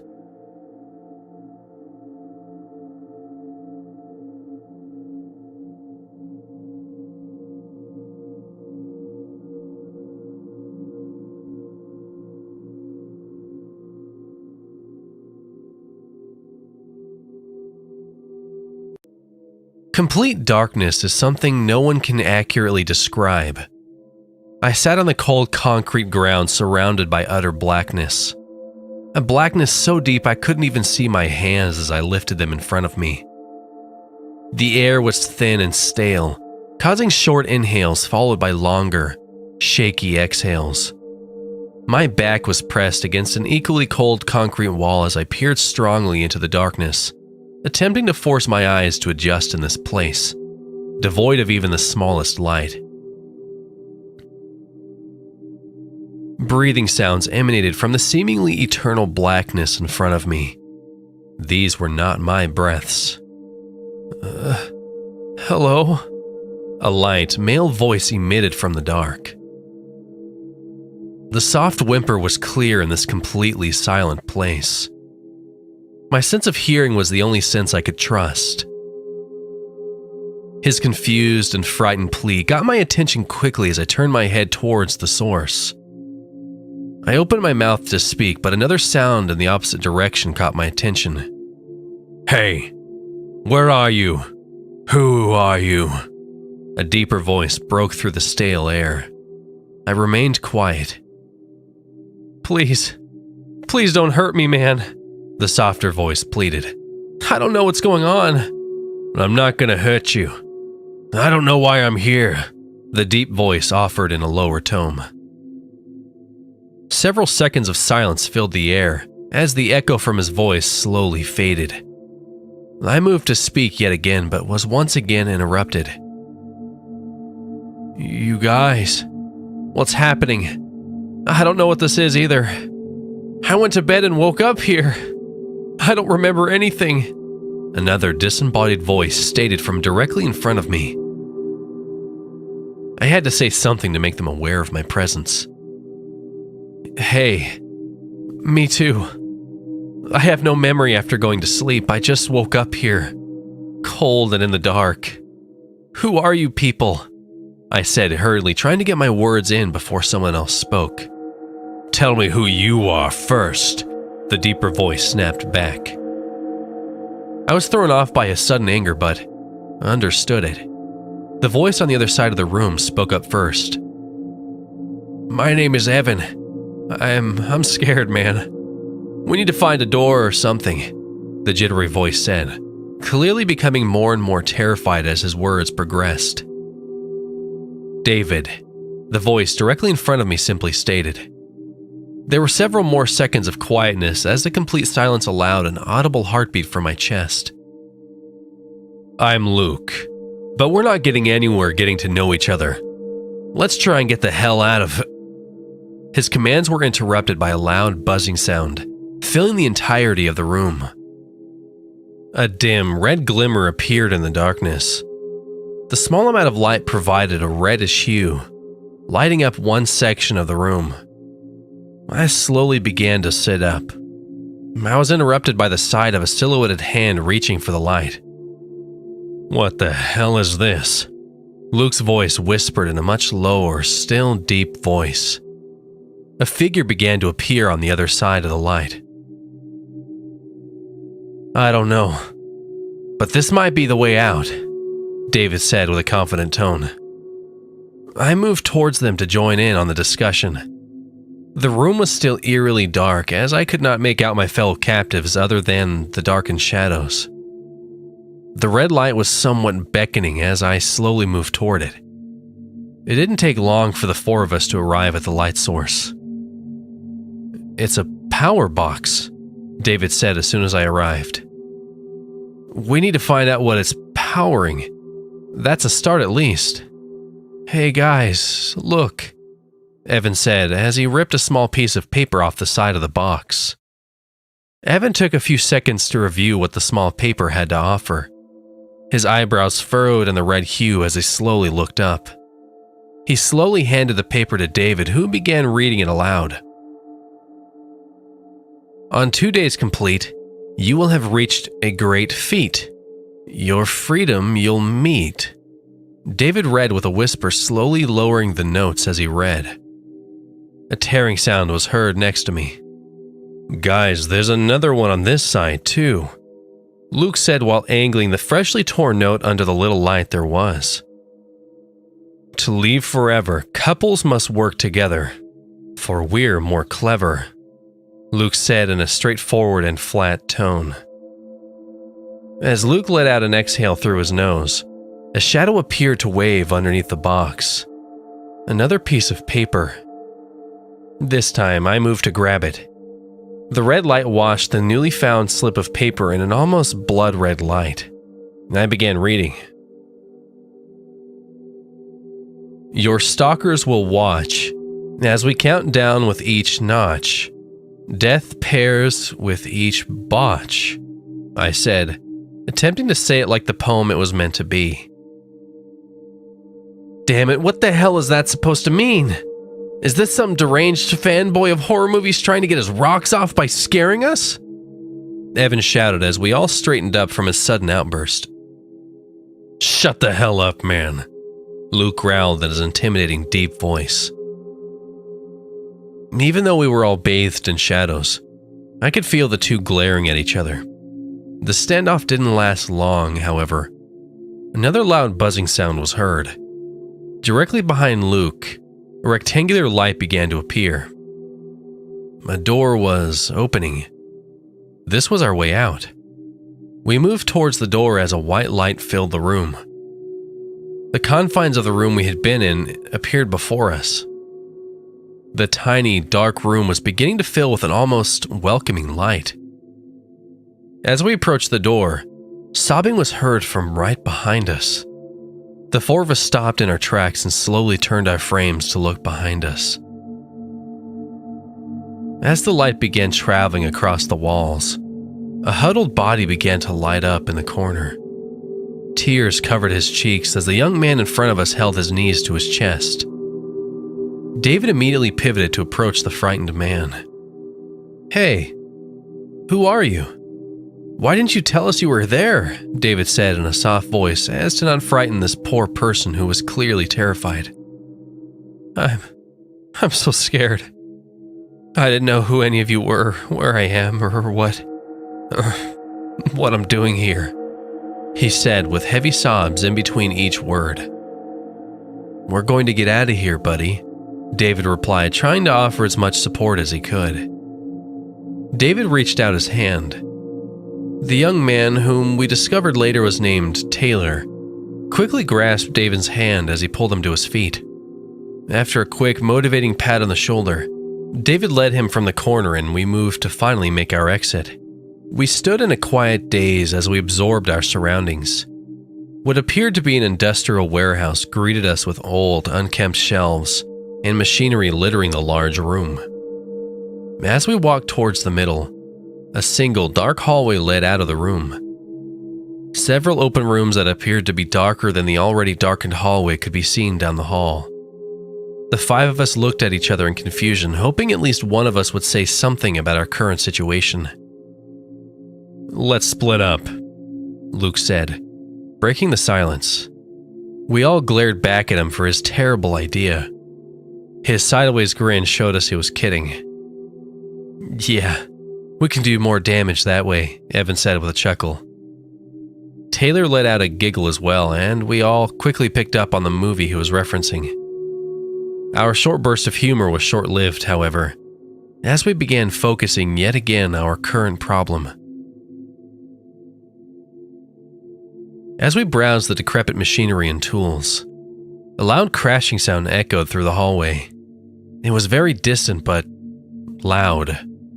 The five of us quickly gathered at the entrance to the hallway to investigate the noise.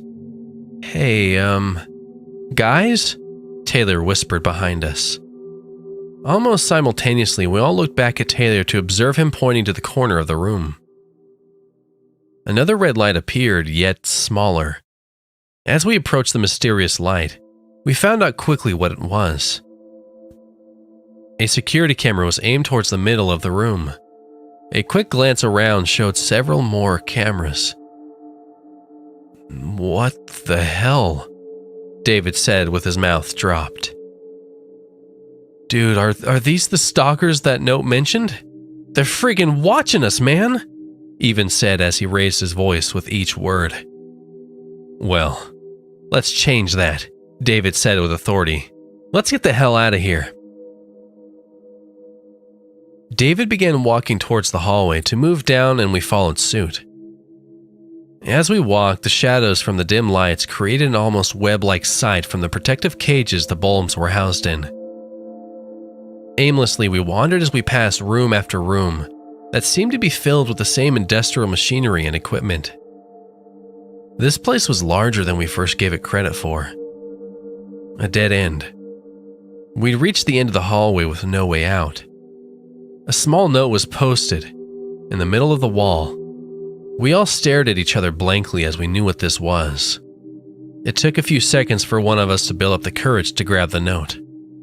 To all of our surprise, that person was Taylor. Taking the note off the wall, he began slowly turning to us as he read it. "In the room of steam, the doorway lies, but don't scream. Soon you'll meet your team." "The hell does that mean?" Luke snorted. "Dude, this is obviously some sort of industrial plant. There has to be like a boiler room or steam room or something like that. Look, it said the room of steam. We have to find this room. It's our only clue," David said, trying to show a bit of authority. Luke raised his eyebrows and held his hands towards the hallway as if to sarcastically say, "Lead the way, boss." We checked 4 rooms before we finally found it. 2 large boilers were on each side of us in a pincer. Directly in front of them were dirty, powered-down turbines. A large shuttered door was in front of us, and the first sign of hope since leaving that tiny, dark room. A familiar sight met us, as to the right of the door was a power box identical to the one we saw earlier, only the red light was off. We approached the power box to figure out a way to feed it power and get the hell out of here. "It's gotta be one of these," Luke said confidently, pointing to the 2 levers next to the box, one crudely painted green and one painted red. Hold up, I said quickly as I pulled yet another note from the side of the box. "Right where this note lies, you'll be in for a surprise. Green brings you allies," I read, attempting that same poetic tone. "What allies?" Taylor said from behind David's back. "I don't know, man," David replied, shrugging his shoulders. "It's another stupid riddle like that steam room crap," Luke yelled. "It's obvious we have to pull the green lever to get out. Whoever thought of this crap must think they've built a little escape room and watch us as we figure out his stupid little poems." Luke motioned his head towards the corner of the room and waved to the camera. Luke looked to me as if holding the note gave me the authority to decide. "I mean, yeah, pull the green lever," I said, rolling my eyes. With a smirk, Luke pulled the green lever. A loud clunk sound was heard behind the wall, followed by the sounds of machinery. Luke looked towards me with a proud smile. Slowly, his smile began to fall as the machinery continued its loud clunks and squeals. He began uttering low, croaky moans as he began to look down. We all did the same. Evan screamed as we saw a long metal post that shot through Luke's midsection. Luke and I made eye contact as we slowly lifted our heads back up. Slowly. His face became blank as he slumped down, hanging from the post that was jutting out of the wall. "Help him! Help him!" Evan commanded in terror. It had penetrated deep into his midsection as it took all 4 of us to slowly pull him off the post. We gently laid him down on the ground and began yelling his name to attempt and keep him awake. It was too late. He was dead. I looked back at the post, which was sloppily carved into a point. Taylor's newfound confidence seemed to vanish as I heard him begin to cry behind me.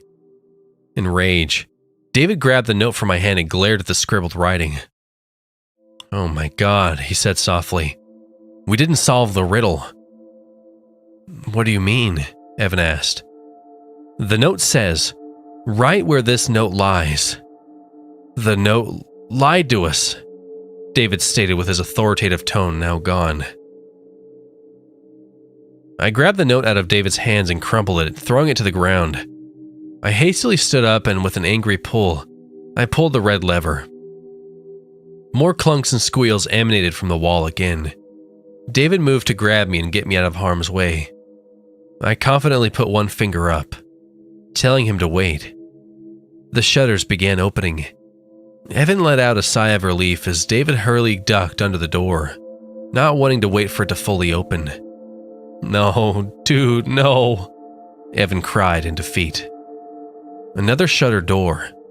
We were now in a small room with another door in front of us. We looked around. No power box, no notes. "Guys! Hey guys!" Taylor yelled as he pressed his ear against the closed door. "I hear voices!"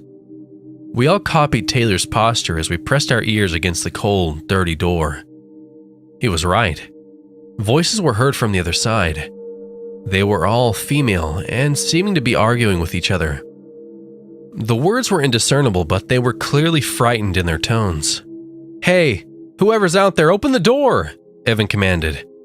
A high-pitched scream was heard on the other side while Evan made his orders. "Who's that?" a feminine voice yelled from the other side. "We're trapped in here, help us, please!" Evan continued his frantic cries for help. Hold on, give us a second." The same female voice yelled in a way that we could tell she was cupping her mouth to the door so we could hear better. Several minutes passed with more arguing heard from the other side.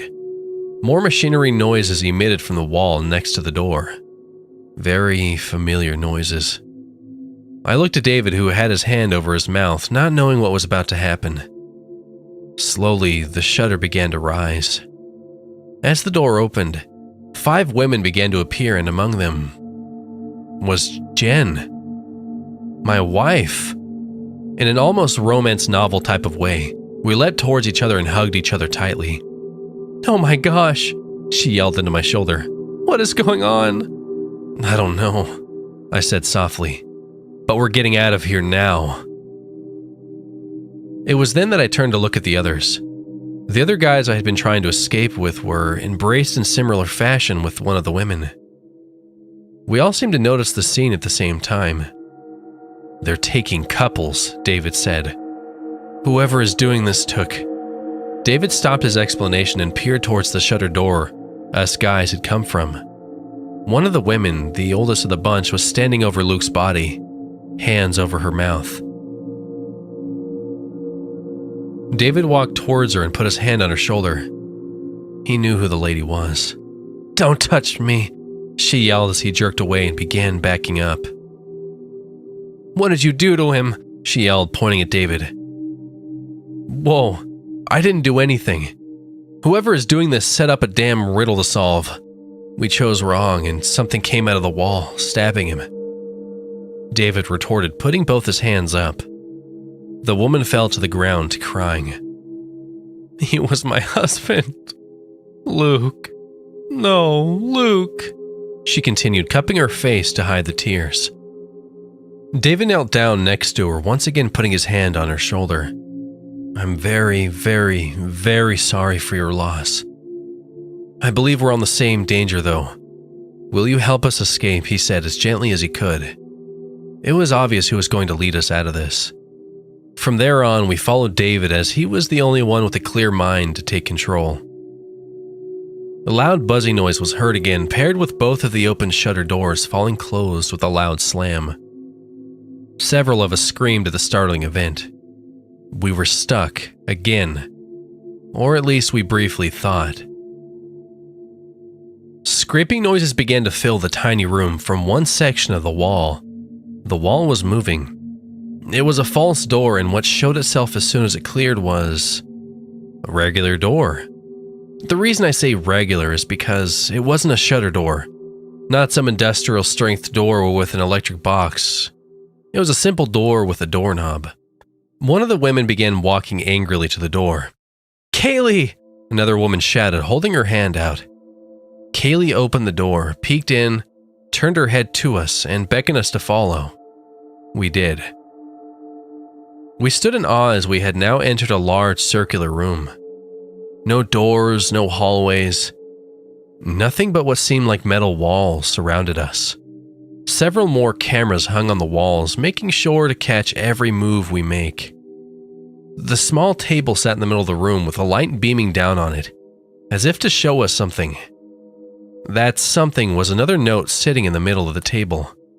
Jen darted towards the table as I hastily followed her. Snatching the note quickly, she began reading. "Footprints line the wall. Go stand turning to watch all. Face who made you fall." "These riddles are getting so old," Kaylee groaned as she slumped her shoulders. "Wait, you were given riddles too?" Taylor asked with a confused look. "Yeah, we had to solve some weird code disguised in an annoying math problem to open the door where we found you at," one of the other girls said. "Hey, everyone, look," Evan shouted from across the room. He pointed towards the ground. A pair of crudely painted footprints had been painted on the ground directly in front of the wall. A quick look around the room showed many more lining the walls. "Footprints line the wall," David said. "Go stand turning to watch all." They want us to stand on the footprints, obviously. But what about the last part? "Face who made you fall?" Kaylee asked with a worried scowl. Fall in love!" David yelled, lifting his head right from the note. "We're couples. They want us to directly face the one that made us fall. In love, right? That's gotta be right." "Sounds good to me," Jen interjected as she slapped the paper back on the table. We stood, facing each other with our backs against the wall, desperately making sure our feet were lined up perfectly with the terrible attempt at a footprint. I panned the room, watching each person make contact with their significant other. A sad sight was seen as the older lady stared at a blank wall on the other side of the room, where Luke should have been. I looked up at Jen, whose eyes met mine. She gave me a heartwarming smile. That smile dropped quickly as more machinery began to work in the walls. We'd solved the riddle. I looked at Jen, who was shaking her head. The ground began moving underneath me as the floor began lifting up. I felt the sense of weightlessness as the wall behind me opened up. Another false wall. I tried to steady myself as the floor pushed me into this now open wall. I rolled on my back, landing with a thud. I looked up as the false door reclosed itself. A quick glimpse around showed metal passageways that split off in several different directions. It was clearly built with less than sturdy material than the previous rooms. Metal and aluminum walls led me in several directions as I began walking, picking my turns at random. This was a maze someone had crudely built. We were all stuck in it. I screamed in shock as I turned a corner, bumping into someone who fell on their butt from the impact. "Damn you," Kaylee said from her now sitting position. "Come on, get up. We need to find the others," I said, offering my hand. I helped her up and we began walking. A short time later, that same familiar sight greeted us down from one particular passageway. An electric box with a red light on it was next to a door. A note hung from the box. Kaylee let out a sigh and ripped the note from the box. "The hungry mouth hides. Circles have this many sides. Choose wrong and it slides." "That's like one of those stupid kitty jokes," Kelsey yelped, frustrated.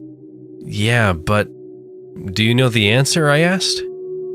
"No, but it told us to choose. How do we—" She paused, looking above the door. 5 chains hung above the door. All 5 chains had a hook attached to the bottom. A closer inspection showed each hook had a number on it. 0, 1, 2, 3, and 4 were painted on each hook with that same red and green paint alternating with each number. "Okay then," "There's your answer," I said mockingly. "Well, there's only one answer, right? I mean, a circle has no sides," she said with a bit of fright in her voice at the realization we had to choose soon. "It definitely has no sides, but those riddles have tricked us before in the way it's worded," I replied, running my hand through my hair, pondering what to do. "You're right. It definitely isn't 0. You know what? It's 1, she said, pointing her finger up. "How do you know that?" I said, raising my eyebrow. "It doesn't have any corners like a square, therefore, it only has one side," she said, once again confident in her statement. "That actually makes sense," I said, attempting a smile. Kaylee grasped her hand around the hook labeled 1. She gazed towards me and let in a heavy inhale as she pulled the chain. It was as if she disappeared right before my eyes as she dropped. Screams of pain were heard as I looked down. A trapdoor had slid open underneath her.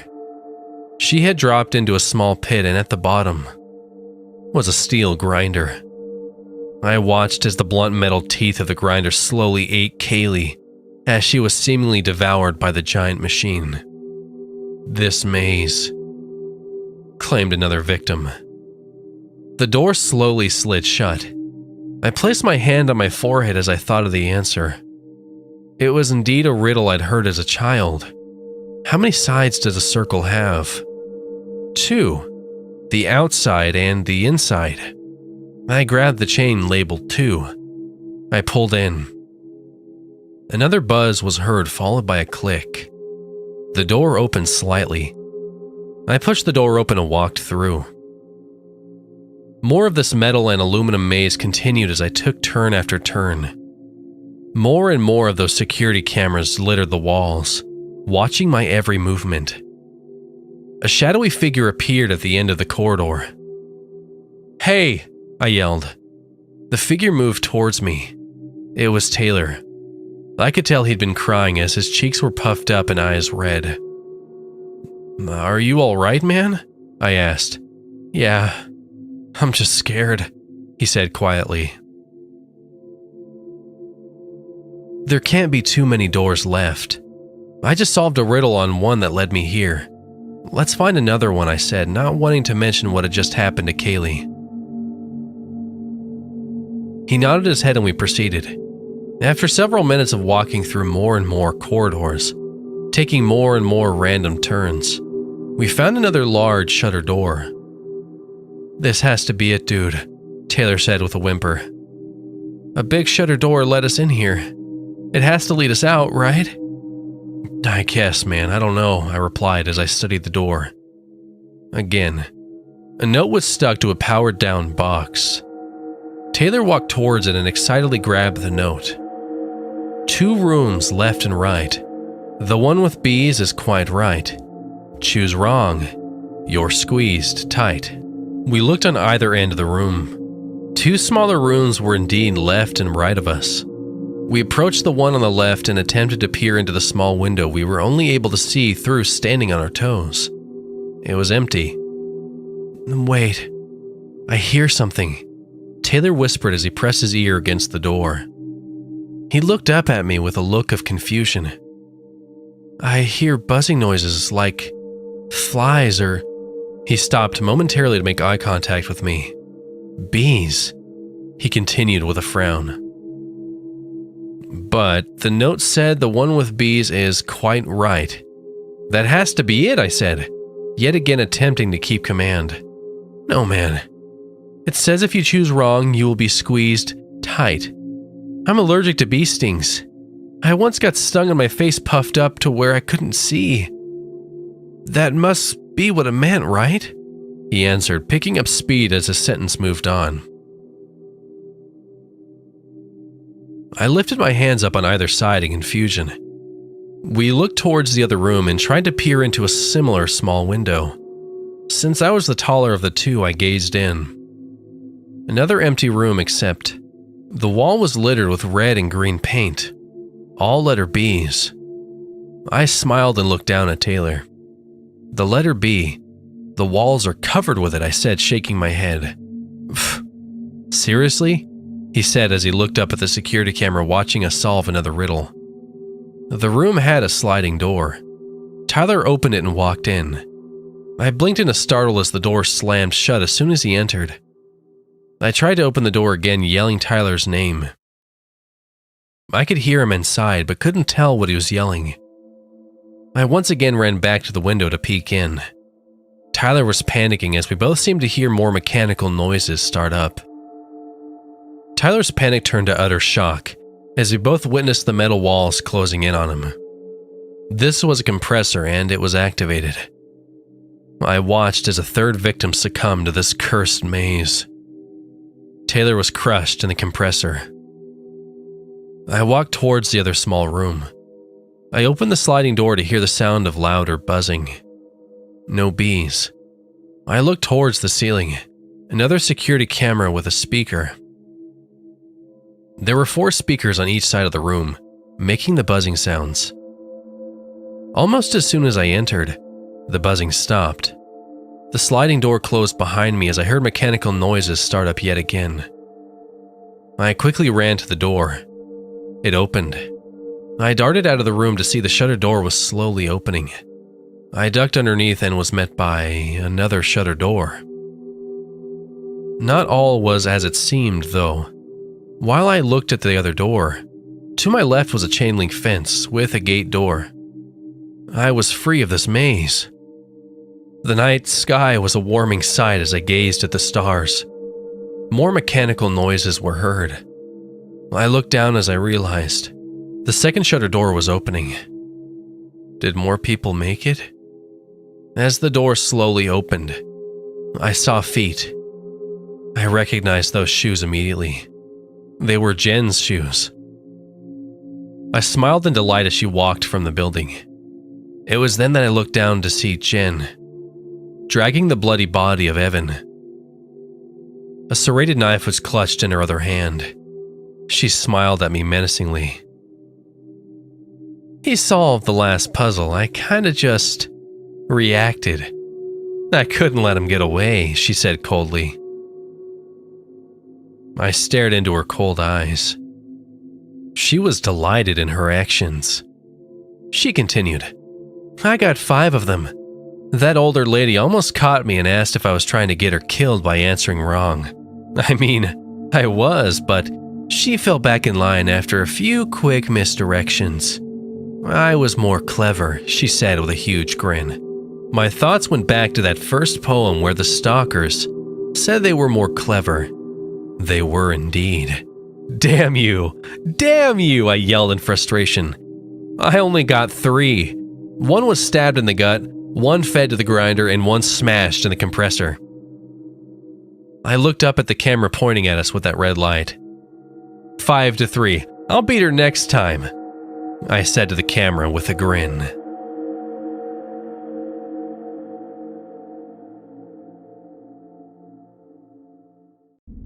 Officer Bridget McCrae led the small, pale woman into the interrogation room.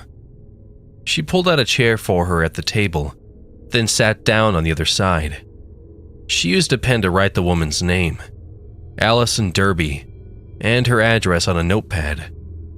Then, with a blank look on her face, she said, Tell me again why you're here. I killed 3 people and I'm afraid I'll kill again. You need to arrest me right now, Allison said. When did the killings occur? Today, Allison said in a detached tone and with a distant look. This all happened today. Whom did you kill? It started with my neighbor, James. He was over at my apartment helping me with plumbing. I don't know what happened. One minute he was putting his tools back into his toolbox, and the next, I was standing over his dead body. My kitchen knife was in my hand and blood was everywhere. I spent the next hour cleaning myself off while trying to figure out what to do. Then, James's wife, Clarissa, came over looking for him. I could tell she was suspicious that he and I might be having an affair. She barged into my apartment and started calling out his name while looking all around. I thought for sure she'd noticed his body on the kitchen floor, but she walked right past it like it wasn't there. Then I blacked out again. When I recovered, I saw her lying on top of her husband with her throat slashed. So, you killed your neighbors? Yes. What happened next? My landlord, Mrs. Harding, knocked on my door a short time later. I knew she was there to collect the rent. And? I opened the door and I stabbed her. Right in the stomach, without saying anything. She looked at me with the most surprised expression I've ever seen in my life. The next thing I knew, she was lying face up in my living room with her throat slashed. Her eyes were wide open, glassy like a doll's, staring up at the ceiling. What did you do next? I decided to turn myself in. Why? I didn't mean to kill those people. I don't know why I did it, and I don't want to hurt anyone else. That's why I need you to arrest me. Bridget squinted as she looked Allison up and down. Then she stood up and said, "Wait here for a moment. I'll be right back." Allison nodded. Bridget exited the room, then walked down the hall to her cubicle and sat at her computer. She opened the National Police Database of criminal records. Then she typed in Allison's name and address and wrote down the results she found. Next, she went over to an open office door on the side of the room. Stenciled on the door's windows were the words, "Police Chief Anna Polanski." Inside was a woman in a suit who was reading a document from an open file on her large wooden desk. Bridget knocked on the door. Anna looked up and said, "Yes?" "Chief, I've got a weird one here," Bridget said. "Oh?" "Her name's Allison Derby. She came in a few minutes ago confessing to having killed her neighbors and her landlord. She says she doesn't know why she did it." What do we know about her?" "Not much. She has lived at the same address for 10 years and has no criminal history. She said she stabbed or slashed all her victims with a knife. But I didn't see any nicks or cuts on her hands or fingers like we often see with perpetrators of knife crimes." "Where are the victims now?" She implied that they are still at her apartment.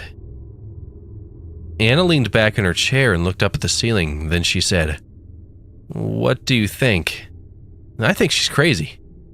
Anna nodded again and said, "I agree, but we still need to check up on her story. Go to the apartment with her and check it out." "Will do, Chief." Bridget went down the hall and opened the interrogation room door. "Ma'am, let's take a ride down to your apartment. I want you to show me the bodies." Allison said, "Aren't you going to arrest me?" "Not yet. We need hard evidence that someone has committed a crime before we can arrest them." "I see. Well, are you going to put me in handcuffs?" "Should I?" Allison used her key to unlock the door, opened it to let Bridget inside. Bridget proceeded to then look around the small one-bedroom apartment. The first thing she noticed was its sparseness. There were no decorations and only a single chair in the living room and a bare mattress in the bedroom. "You said you live here, ma'am?" she asked. "Yes. I've lived here for several years, but that's not important. You see the bodies and now you know I was telling the truth. Now hurry up and arrest me." Confused, Bridget said, "What bodies?" Allison's eyes grew wide. "The bodies," she said. "There are 2 in the kitchen and 1 right next to where you're standing in the living room." Bridget looked at the floor all around her. "I didn't see any bodies, ma'am," she said. "Not here, not in the kitchen, or anywhere else in the apartment." Allison shook her head, closed her eyes and squeezed her temples. Then she stomped into the kitchen, pointed at the floor and said, "You mean you don't see these 2 dead bodies right here? A man and a woman?" Bridget took a step toward the kitchen. As she moved, Allison gasped and said, "You just stepped across the body. You lifted your leg up over it." Bridget sighed and said, "Ma'am, like I said, there's nothing here. Not in the living room, not in the kitchen, nowhere." Allison's eyes began to tear up as she put her hands to her face and said, "No, this can't be happening. Why can't you see them? Why?" "Ma'am, are you using any medications or substances?" Allison shook her head and said, "Why can't you see them? You should be able to see them, you should.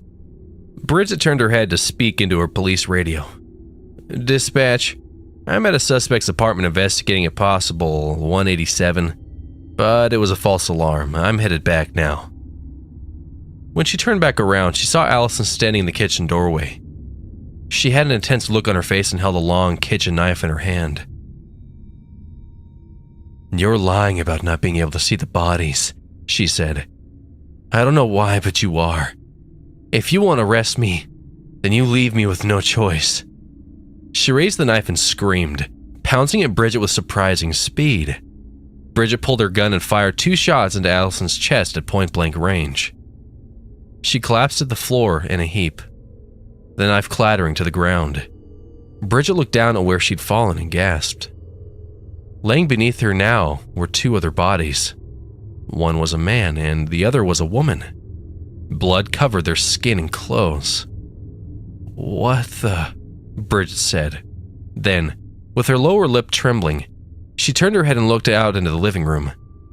There, laying in the middle of the carpet, was the body of a middle-aged woman. She had gaping wounds in her stomach and neck, a look of surprise frozen upon her face. Her hand shaking, Bridget reached for her radio. She said, Dispatch, I need immediate backup on a 187 at my current location. The perpetrator attacked me and I shot her. I believe she's dead. A voice crackled through the radio. Officer McRae, your last communication indicated the 187 call was a false alarm. I know, but I made a mistake. Get someone out here as soon as possible. While she waited, Bridget examined the 3 new bodies in the apartment. They looked like they'd been dead for about a day. A short time later, there was a knock at the door and then opened. 2 police officers stood in the doorway, their hands on their holsters. One leaned his head into the apartment and said, Bridget, you in there? Yes, I'm here, she answered, in the kitchen. The officers entered and walked into the kitchen. Seeing them, Bridget said, Scott, Karen, I'm so glad you're here. Then she held her hand out toward the floor and said, The one on top is the perp, the others are her victims. The others looked at each other, then back at her. Where? They said in unison. Bridget scoffed and said, You've got to be kidding me. There are 3 bodies laying right here and there's another out in the living room. They both gave her strange looks. Karen shook her head and said, This isn't funny, Bridget. I'm not joking. There are 4 bodies in this apartment. Why can't you see them? Scott took a step forward and tripped, catching his toe on the leg of one of the bodies. He recovered his footing and continued another few steps. Then he opened a cabinet and looked inside like nothing had happened. Bridget said, There, Scott, you tripped on the body of a dead man as you walked across the floor. He looked at her like she was crazy and said in a quiet, concerned voice, No, I didn't. Karen rolled her eyes and shook her head. Then she said into her radio, It's a false alarm after all. Officer McRae must be seeing things. No, I am not seeing things. You tell dispatch there are 4 bodies in this apartment right now. Bridget pulled out her gun and pointed at Karen, who stood unmoving, staring at her with surprise. Scott said, Calm down, we'll figure everything out. Then he reached toward Bridget's gun. Bridget pointed it at him and shot him in the neck. He let out a gurgling sound and slid down against the counter, his blood spurting all over the walls. Bridget pointed the gun back at Karen, but Karen pulled out her own gun and shot Bridget in the head. Bridget pulled her trigger at the same moment, hitting Karen in the leg.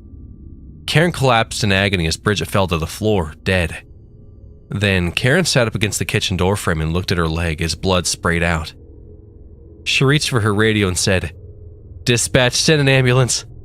Officer McRae shot me and Officer Smith. I'm bleeding everywhere. I need help, now.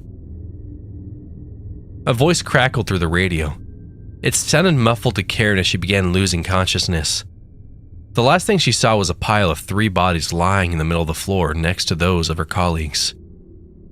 Police Chief Polanski sat at her desk in the police station reading the newspaper. She scanned the headlines until she stopped at one and frowned. It said, 3 police officers missing after responding to a reported murder. She shook her head as she read the rest of the story.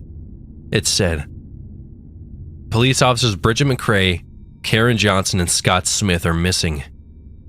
They were last heard from after responding to a report of a suspected murder at a downtown apartment. Police say the officers gave conflicting accounts of events at the scene. Then all three ceased radio communication. When backup arrived, they found the apartment empty. Also, the tenant, the landlord, and 2 other people living in the same building are missing as well. Police say they suspect foul play.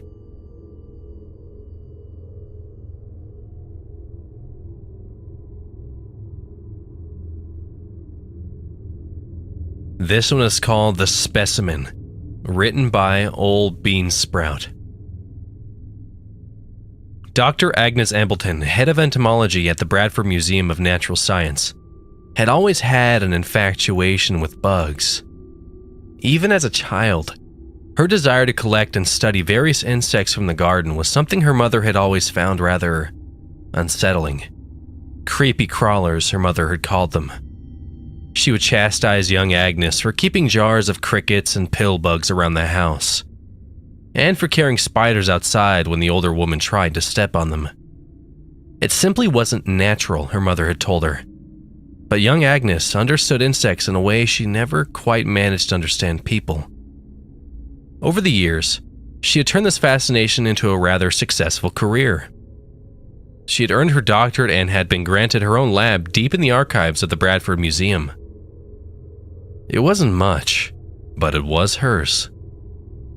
And it came with a fairly substantial grant with which to travel in search of new and fascinating species. Agnes had been all over the world. She had studied cave spiders in Madagascar, tree hoppers in Brazil, and giant weta in New Zealand. And she was currently on the cusp of her proudest achievement: an all but unknown species of moth found deep within the rainforests of Borneo. Somewhat sinisterly named the rigor mortis moth due to the fact that the only evidence found of its existence were often deceased specimens. It was for this reason that very little was known of the moth. Agnes had been sent to Borneo to study the species and had returned with the single greatest discovery of her career: a living specimen. It had been gifted to her, housed in a small glass jar by a local monk. Though her grasp of the local language was limited, she had understood that it came with a warning: a single condition that the recipient never remove the lid. The moth was far more exquisite than she could ever have imagined. It was a mesmerizing opalescent white, with a very intriguing pattern of glimmering eyes on its wings. While eye markings were a rather common defense pattern among moths, Agnes marveled at how these seemed almost to follow her as she moved across the room. It was a truly fascinating species, and she would be the first to actually observe and study it. She sat at her desk in the archives of the now closed museum, foot tapping to her usual classic rock playlist as she pondered what life would soon be like for her as one of the world's leading entomologists. The archives housed various labs and offices, all interconnected by a veritable maze of corridors. Agnes loved it down there. Not just because it held her own beloved lab, but because it reminded her of some mystical fortress with its vaulted wooden paneled doors, crown molding, and marble tile floors. It felt almost enchanting, like the elegant halls of a Gothic mansion.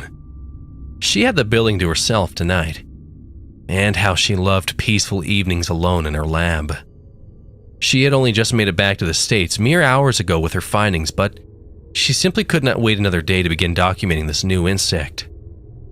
Despite the warning given to her, she couldn't bear the thought of leaving the moth in that tiny jar to slowly waste away and die.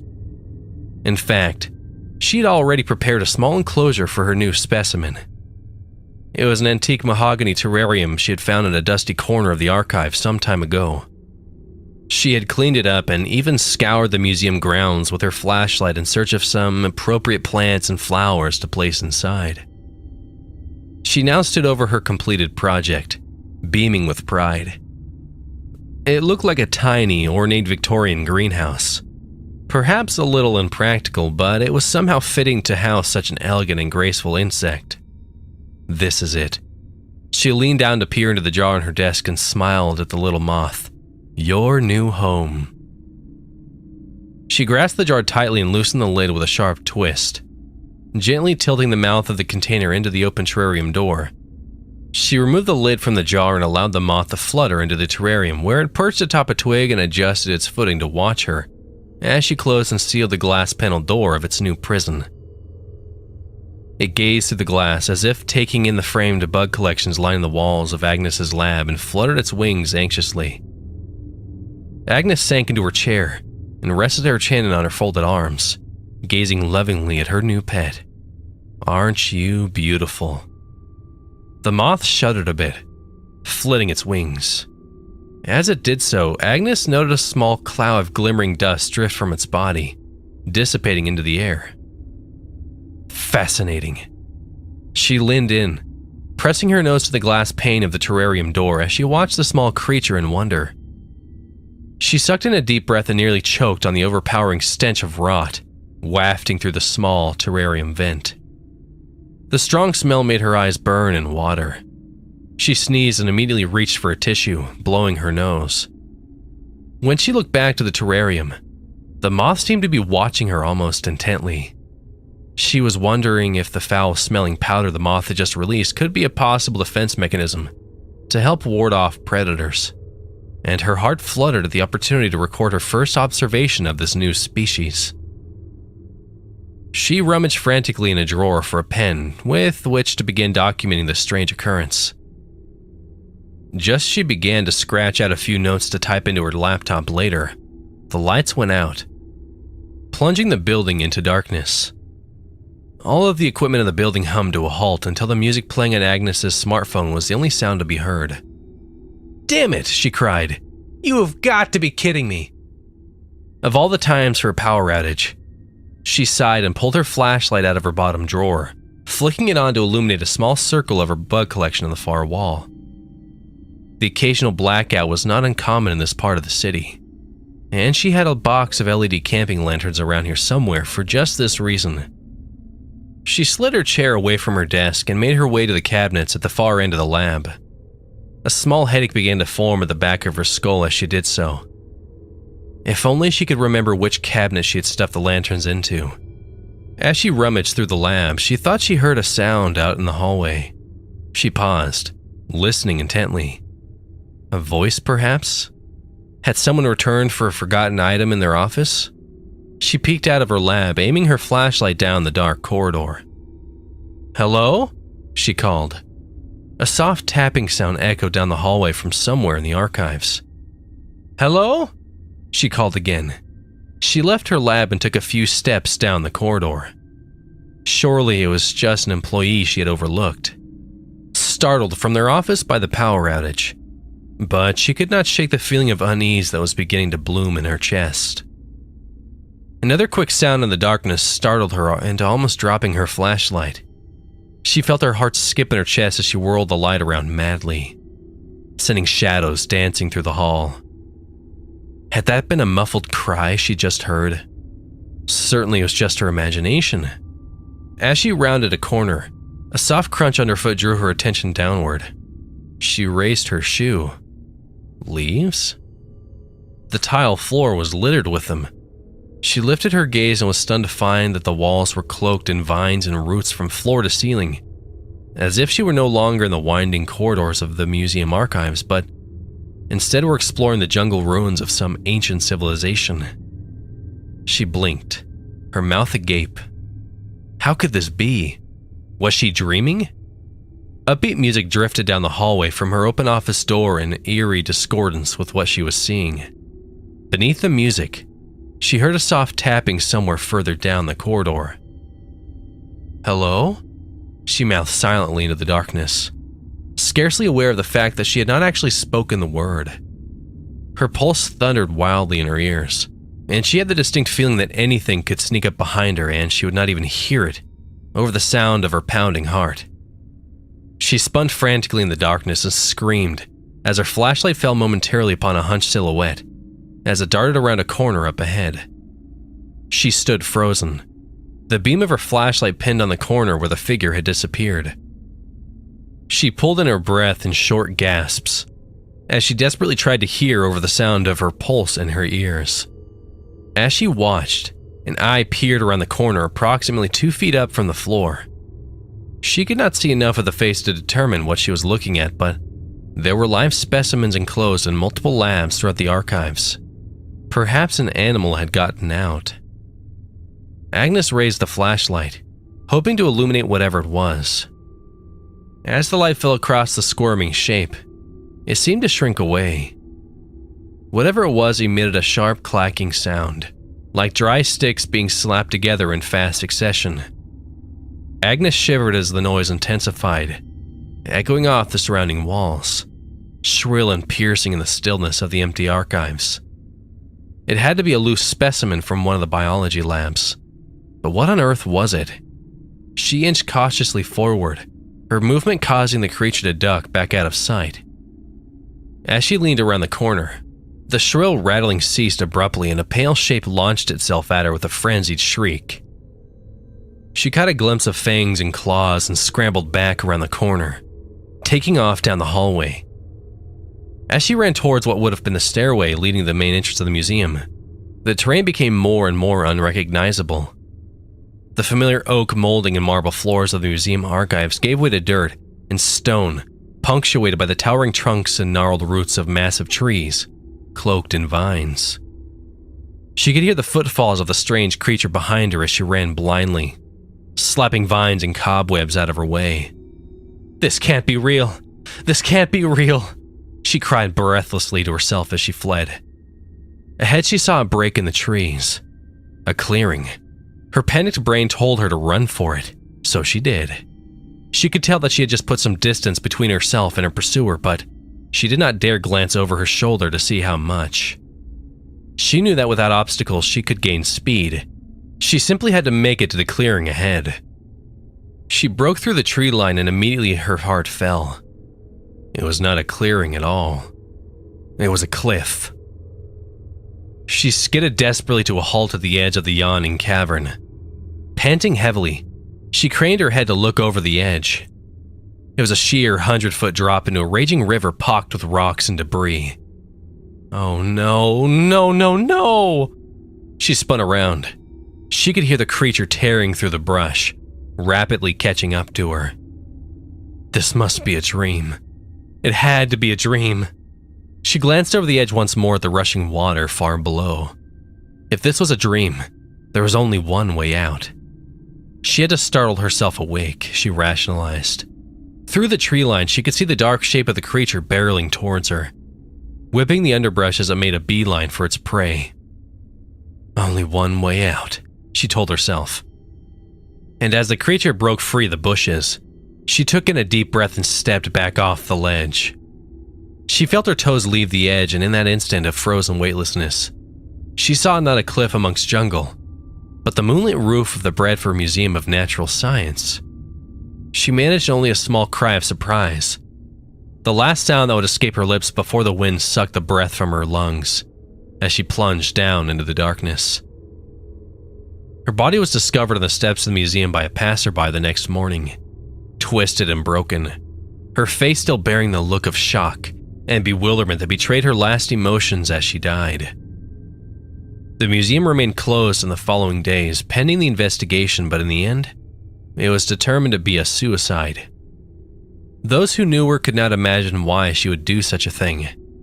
Such a bright young woman, they whispered amongst themselves as they read the news. She had such a promising future. What could have driven her to throw it all away? Deep within the archives of the museum in Agnes Ambleton's darkened office, the moth perched in its enclosure, peering out at the stacks of books and papers, and the rows of petrified insects pinned in lines behind glass upon the walls. It flitted its wings, releasing a fine glimmering slit into the air around it, and waited.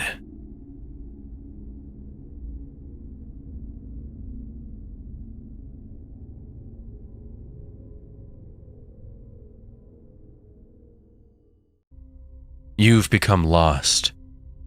It's much later than you thought, and you realize it's time to leave the gathering for the night, or perhaps morning by this hour, and make your way home.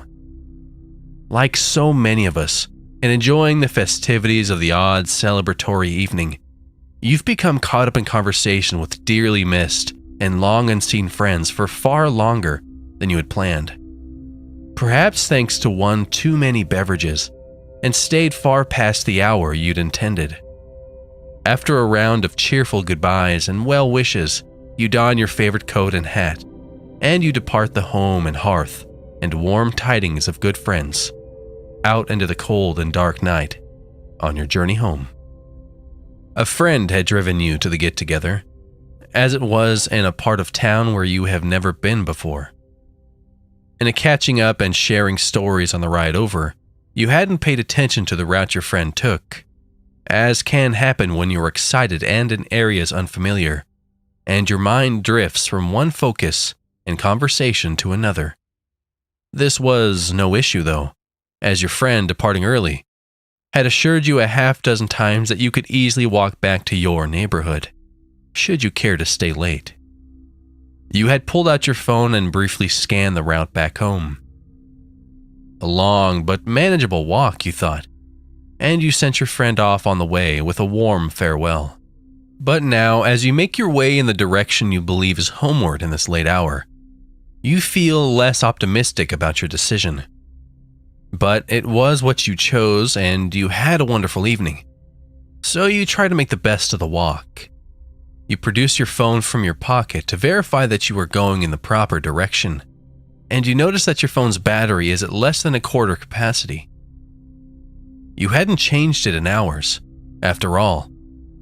No worries though, because you have a good general idea of the route and you're a grown adult, and people did just fine finding their way before the age of smartphones, and you're thoroughly capable of doing so. You reason, and you reason further that it's a perfectly pleasant night, and it would be unreasonable not to try to enjoy your walk. Reasoning is a sort of privilege, isn't it? It's a benefit afforded only, if you think about it, to those with the privilege of bystanding and far removed. It's a simple matter indeed to think of reasonable solutions to problems you've heard about, but with which you have not dealt. Rationalization, on the other hand, is no privilege, but an act of desperation. Rationalization is to hear a bump in the night, and to seek comfort in all the preposterous things that you know, with certainty, could not have bumped as you heard. Funny, though, that you often find yourself rationalizing when something unreasonable happens. In some sense, truly, rationalization is the comfort you take in whittling pieces that don't quite fit, to line up with slots for which they weren't quite made. In such a jury-rigged way that it will hold up for now. But you don't need to rationalize all that frequently, do you now? After all, life has generally granted you and yours the sturdy walls and warm hearth and kind friends and good cheer that keep those bumps in the night at bay, hasn't it? Perhaps it isn't perfect, but it'll more than suffice most times, you find. However, every now and again you find yourself in a place where rationalizing must do, and as anyone who has traversed such paths will attest, these whereabouts are dark. Rationalization is a lantern in the black of the unknown, illuminating and penetrating through it for the bearer to clearly see that which is imminently before them. But a lantern is also a beacon into the dark, isn't it? For it is upon your lantern that all of the eyes of the unknown collectively turn their focus. Staring back from the darkness, you shouldn't see such dark things you rationalize.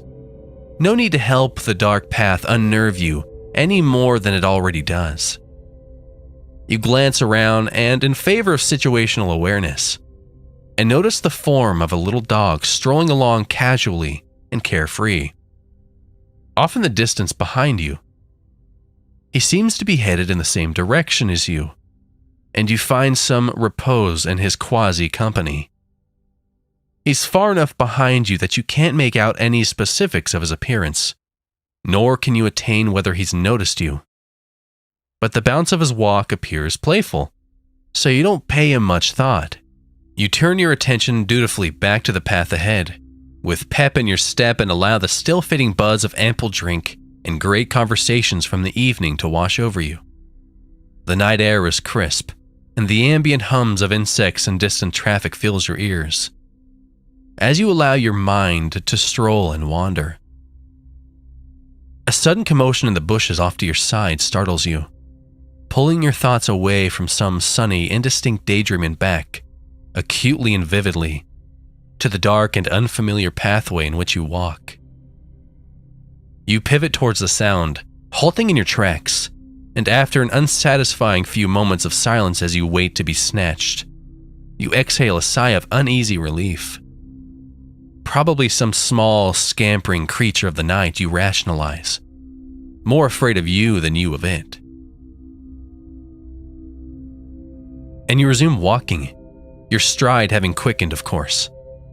Need to keep up the situational awareness, you remind yourself, glancing around. The little dog from earlier is still distantly trailing you, though, as before, in a sort of bee-like path and casual manner, so you still can't be certain he's following you, per se. And yet, the comfort he had brought you earlier has now, you noticed, been replaced with a shaky unease. You return your gaze forward, now walking with an intentional speed. True, you didn't take your sweet time, loitering around to study this dog, though he looked a little less, well, little than before, didn't he? Hold your horses, though. Your pulse is racing. And you know that you're likely working yourself up over nothing. You'd gotten a better look at him earlier, you decide. He's harmless. Perhaps it's merely that the ruckus in the bush had spooked you, and that your thighs are beginning to ache, and that you are walking alone on a dark path down an unfamiliar street, but you can't quite shake the foreboding, nagging feeling of unease. The dog had seemed a welcome if inadvertent companion before, but now you just feel alone, out with him. The alcoholic buzz from earlier having completely faded, you become acutely cognizant of your hearing, now razor sharp thanks to your shaken nerves. The sounds of distant traffic can no longer be heard, nor can the quiet hiss of nighttime insects that filled your ears only just recently. Or how recently now that you think about it. You're a bit more worried than you'd realized, and your dully aching legs indicate that you've been walking for quite a while. You produce your phone and, after first becoming blinded by the bright glow of the screen, you scan the map, confirming that you're still on course, before your phone finally gives in to its lack of charge and powers down. It's had its fill, apparently. You'll need to take its word for where you are, though, you think as you resurvey your dark, ever unfamiliar surroundings. Best to stay situationally aware, remember, as you continue onward. The gathering at your friends was uptown, and you live clear on the far side of downtown. This is true, but your friend must have lived in a slight bit further up than uptown, you decide, because you have been walking for a while. You could be in better shape, sure, but you're no invalid. Only the very longest walk would make your feet ache as they do. Moreover, you notice that the buildings you have been passing lately are becoming fewer and farther between. And those you do come upon each seem darker and, dare you say, less inhabited than the last, less familiar. You should have brought a wristwatch, you think, as you have no meaningful way of gauging your progress. You feel that this just can't be right, that perhaps somewhere back you took the wrong path, but the map said the way was straight ahead, and you're certain you've not changed direction or deviated without it say-so. So this must be the way. Still, the street signs you do come across nearly as infrequently as the buildings read names of no meaning to you. Now, you can't help but wonder, are you certain you followed the route? A thin, cold rain starts to fall in a lazy drizzle. You hadn't even noticed clouds. And the pleasant coolness from earlier is now supplanted by a piercing briskness.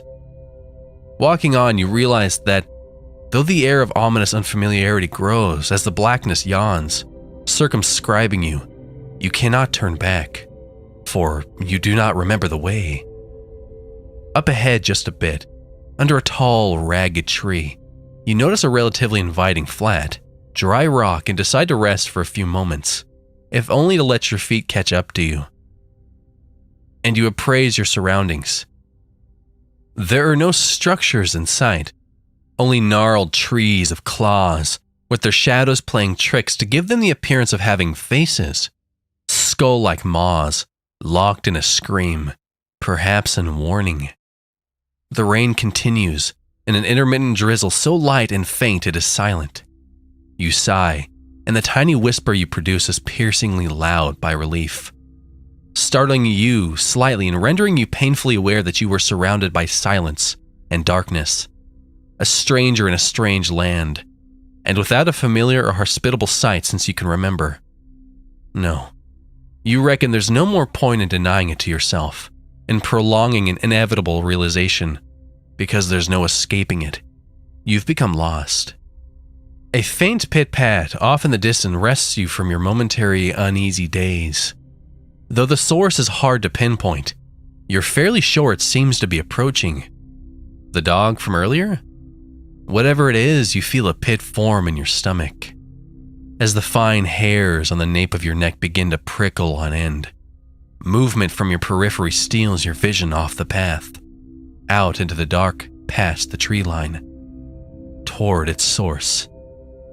Your eyes dart from side to side, having trouble making out anything in the near pitch blackness.